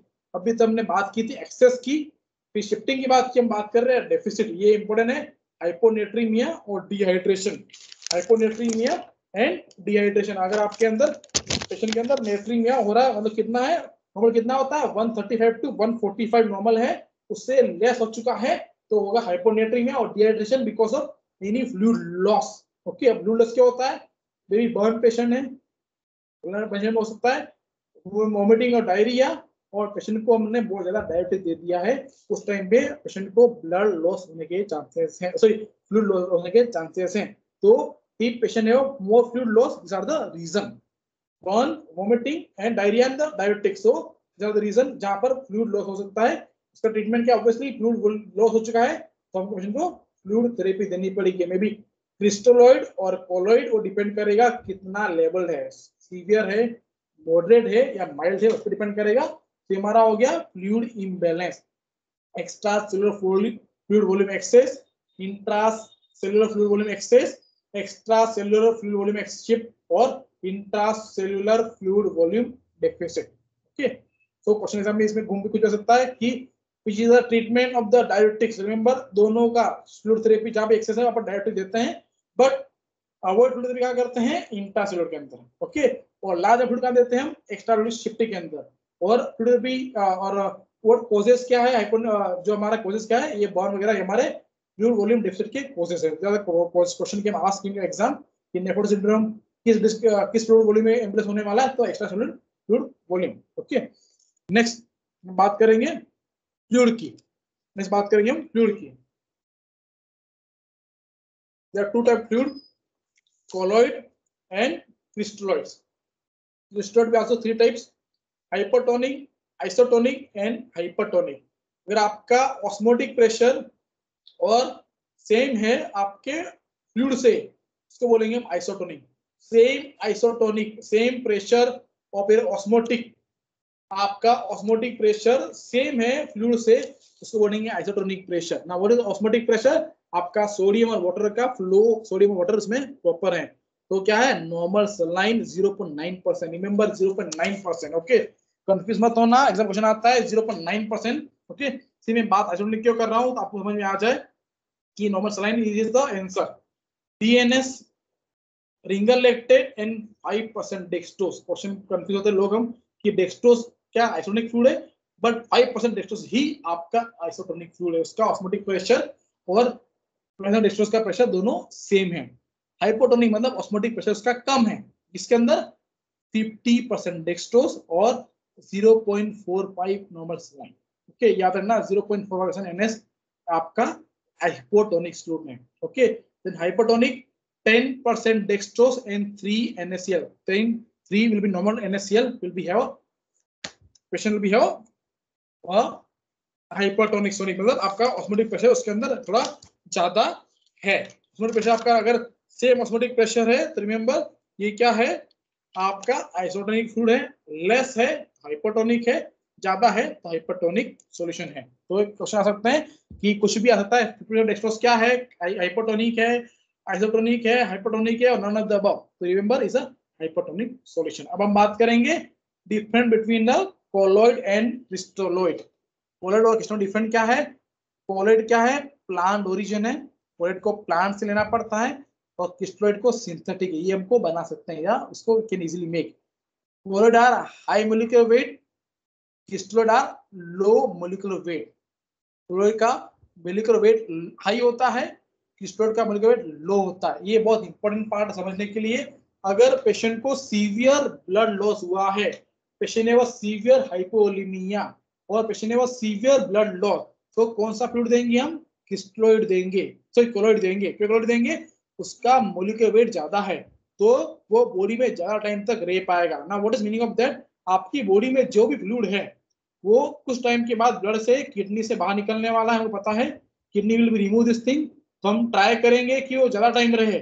आपका मोलिकुलर वेट लो होगा तो वो जल्दी बाहर निकल जाएगा, अगर आपका मोलिकुलर वेट कम है तो उसको थोड़ा टाइम लगेगा। तो डिपेंड करता है कि पेशेंट का डिजीज कंडीशन क्या है। सीवियर है तो हम ट्राई करेंगे हाई। अगर पेशेंट का बीपी बहुत ही ज्यादा फॉल है तो हमको लॉन्ग टाइम तक बीपी उसका मेंटेन करना है, तो we need to give colloid fluid. But BP is not very highly down, so we can give crystalloid. Okay, colloid are not easily available, ये आपका इजीली अवेलेबल नहीं है, और आपका क्रिस्टलोइड इजीली अवेलेबल है। ऑब्वियसली इजीली अवेलेबल है तो थोड़ा लेस कॉस्टली होगा, और हाई कॉस्टली कौन सा होगा? कोलोइड। ओके, देन कोलोइड है वो हाई वेस्कुलर परमिटिविटी है, एंड आपका जो क्रिस्टलोइड है वो लो वेस्कुलर परमिटिविटी है। मतलब ये आपके हर वेसल में आराम से मूवमेंट नहीं कर पाएगा, ये आराम से मूवमेंट कर पाएगा। Then not pass the plasma, आपकी जो प्लाज्मा मेम्ब्रेन में ये पास नहीं कर पाएगा, बट ये आपके प्लाज्मा मेम्ब्रेन को आराम से पास कर पाएगा। ओके, सो विच इजीली पास, और here can not easily pass. Okay, then also require store in the refrigerator, this can be store in the room temperature. तो आपके कोलोइड के अंदर एनी भी कुछ भी इलेक्ट्रोलाइट्स नहीं रहेंगे, और क्रिस्टलोइड के अंदर इलेक्ट्रोलाइट रहेंगे, जो भी सोडियम पोटेशियम जो भी है वो आपके अंदर रहेगा। एग्जांपल में बात किया डीएनएस की, तो डीएनएस के अंदर डीएनएस क्या है? क्रिस्टलोइड है, तो उसके अंदर आपका डेक्सट्रोज है, रिंगल एक्टेड है, तो उसमें भी रिंगल एक्टेड आपका है, और नॉर्मल सलाइन में आपका सोडियम पोटेशियम है। तो ये आपके इलेक्ट्रोलाइट्स हैं। अगर पेशेंट को इलेक्ट्रोलाइट्स की जरूरत है तो हमको देना पड़ेगा क्रिस्टलोइड्स। क्वेश्चन एग्जांपल में आ जाए आपका कि पेशेंट है वो फ्लूइड लॉस, पेशेंट है वो fluid loss along with the electrolyte imbalance, तो क्या करोगे? which fluid will give, so you need to give electrolyte। so वहां पर उसमें आप क्या जाओगे? क्रिस्टलोइड को दोगे। so ये हमारा क्या हो गया? फ्लूइड हो गया। So we are discussing here, क्या बात की हमने फ्लूइड के अंदर? फ्लूइड विल बी है, हमने बात की फ्लूइड इम्बैलेंस की बात की, फिर हमने फ्लूइड के बारे में बात की, कोलोइड और क्रिस्टलोइड की बात की, फिर हमने बात की उसके डिफरेंस के बारे में, फ्लूइड इम्बैलेंस। ओके, नेक्स्ट बात करेंगे हम एसिड बैलेंस की, एसिड बेस की। What is acid? Acid contain H ion. Okay, acid के अंदर क्या होता है? एच आयन होते हैं। जो लिटमस पेपर में आप देखोगे वो ब्लू टू रेड होता है। क्वेश्चन एग्जाम में आता है कि लिटमस पेपर में अगर आपका ब्लू टू रेड हो रहा है तो विच मीनिंग ऑफ दैट? आपके अंदर एसिडिक नेचर है। अगर आपके बेस के अंदर क्या होता है? कंटेन SCO3, ओके, बाइकार्बोनेट होता है, बाइकार्बोनेट, तो उसका लिटमस पेपर में आपका कलर रेड टू ब्लू होगा। रिमेंबर, अगर क्वेश्चन आ जाए कि वो रेड टू ब्लू हो रहा तो क्या है? इज अ SCO3, मतलब बेस है। ओके, नॉर्मली एसिड बेस का कितना होता है? एसिड बेस कितना होता है? 1:20। अगर आपका S2CO3, ओके, और SCO3 का लेवल कितना होता है? 1:20। क्वेश्चन एग्जाम घूम के आता है कि एसिड और बेस का रेशियो कितना है, तो 1:20 इजीली है, बट डोंट कंफ्यूज। आपका S2CO3 H आयन है और SCO3 आपका बेस आयन है। तो अगर पूछा जाए H2CO3 का रेशियो कितना है और H2CO3 और SCO3 का रेशियो कितना है, H2CO3 और SCO3 का रेशियो कितना है, तो 1:20। ओके, क्वेश्चन घूम कुछ भी आ सकता है, डोंट बी कंफ्यूज, बहुत बार क्वेश्चन एग्जाम में आ चुका है, तो ये टू रिमेंबर, इसका ये आंसर है 1:20 विल बी द रेशियो। आ जाए कि SCO3 और H23 रेशियो क्या है, तो 20:1। देखना क्वेश्चन क्या पूछा जाए, बाइकार्बोनेट और कार्बोनिक एसिड का रेशियो क्या है, तो 20:1। H2CO3 और एसिड रेशियो क्या है, तो 1:20। ये सिंपल लॉजिक है जो हम कंफ्यूज हो जाते हैं। ओके, तो क्वेश्चन क्या आता है? अगर आपका ब्लू टू रेड हो रहा है तो एसिडिक नेचर है, और आपका रेड टू ब्लू हो रहा है तो आपका बेस नेचर है। हम बात करेंगे नॉर्मल वैल्यू। नॉर्मल वैल्यू क्या है हमारा पीएच का? 7.35 टू 7.45, बिकॉज हमारा एच आयन ज्यादा होता है इसके अंदर। Okay, next PaCO2 35 to 45 mmHg, PaO2 80 to 90 mmHg, and SCO3 20 to 27 mmHg। हम बहुत बार कंफ्यूज होते हैं, तो ये सिंपल ट्रिक याद रखना, जितना हमारा पीएच का 0.5 का वैल्यू है 35 एंड 45, 35 एंड 45 हमारा क्या है? PaCO2 का वैल्यू। नॉर्मल PaCO2 कितना है? 35 टू 45। तो आपको एक याद करना पड़ेगा pH, remember this thing, pH normal कितना होता है? Blood pH 7.35 to 7.45। सो 35 और 45 को निकालोगे तो आपका हो जाएगा PaCO2। ये आपका लॉजिक है। तो 35 टू 45 आपका नॉर्मल PaCO2 है। What is normal PaO2? 80 to 100। हम समझ सकते हैं कि हमारा बॉडी में O2 ज्यादा चाहिए, तो जितना ज्यादा है उतना अच्छा। तो 80% टू 100% आपका PaO2 नॉर्मल है। और SCO3 कितना है 20 to 27। तो आपको याद क्या करना है, एक तो pH याद करना है और आपको याद करना है SCO3। तो ये एक सिंपल लॉजिक है। pH आपका जितना है 7.35 to 45, उसका 35 45 को देखोगे तो आपका PaCO2 आ जाएगा। और आपका PaO2 पता ही है हमको, जितना 80 to 90 80 to 100% काउंट कर लो, ये आपको इजीली याद रहता ही है। तो ये आपका PaO2 हो जाएगा। और SCO कितना है 20 to 27 milliequivalent will be normal, will be a value. Okay, ये हमारा होगा नॉर्मल एसी, नॉर्मल हो गया हमारा एसिड बेस के बारे में। तो हमने आज क्या बात किया, हमने फ्लूइड के अंदर पढ़ा, हमने फ्लूइड के अंदर हमने बात की फ्लूइड्स क्या कितने टाइप्स फ्लूइड के अंदर हमने पढ़ा, टर्मिनोलॉजी बात की हमने कि 70% बॉडी विल बी आपका फ्लूइड से बना हुआ है, इंट्रासेलुलर एक्स्ट्रासेलुलर के बना होता है। फिर हमने बात किया टर्मिनोलॉजी बाद में बात की डिफ्यूजन ऑस्मोसिस की बात की। बहुत से इंपॉर्टेंट क्वेश्चन है। कॉपर सल्फेट सोल्यूशन याद रखना, copper sulphate solution is very important part. फिर हमने भी बात किया रेगुलेशन ऑफ बॉडी फ्लूइड, जो आपके इनटेक पर डिपेंड करता है। तो हमने बात किया फर्स्ट मैकेनिज्म की बारे में बात किया जो हाइपोथैलेमस है। फिर हमने बात किया फ्लूइड इम्बैलेंस के अंदर एक्स्ट्रा फ्लूइड से एक्स्ट्रा सेलुलर फ्लूइड वॉल्यूम के एक्सेस और इंट्रासेलुलर फ्लूइड वॉल्यूम एक्सेस, फिर extra cellular fluid volume shifting and intracellular volume deficit. फिर हमने बात किया फ्लूइड के बारे में, कोलोइड और क्रिस्टलोइड्स के बारे में बात किया, then different with crystalloid and colloids. फिर हमने एसिड बेस के बारे में बात की थी, जिसके अंदर नॉर्मल हमने बात किया रेशियो कितना होता है और नॉर्मल वैल्यू के बारे में बात किया। नेक्स्ट टाइम हम बात करेंगे acid base imbalance, what is the normal acid base imbalance. I hope you understand this thing. So remember this thing, normal value is very important parameter which are required in this topic. Okay, thank you.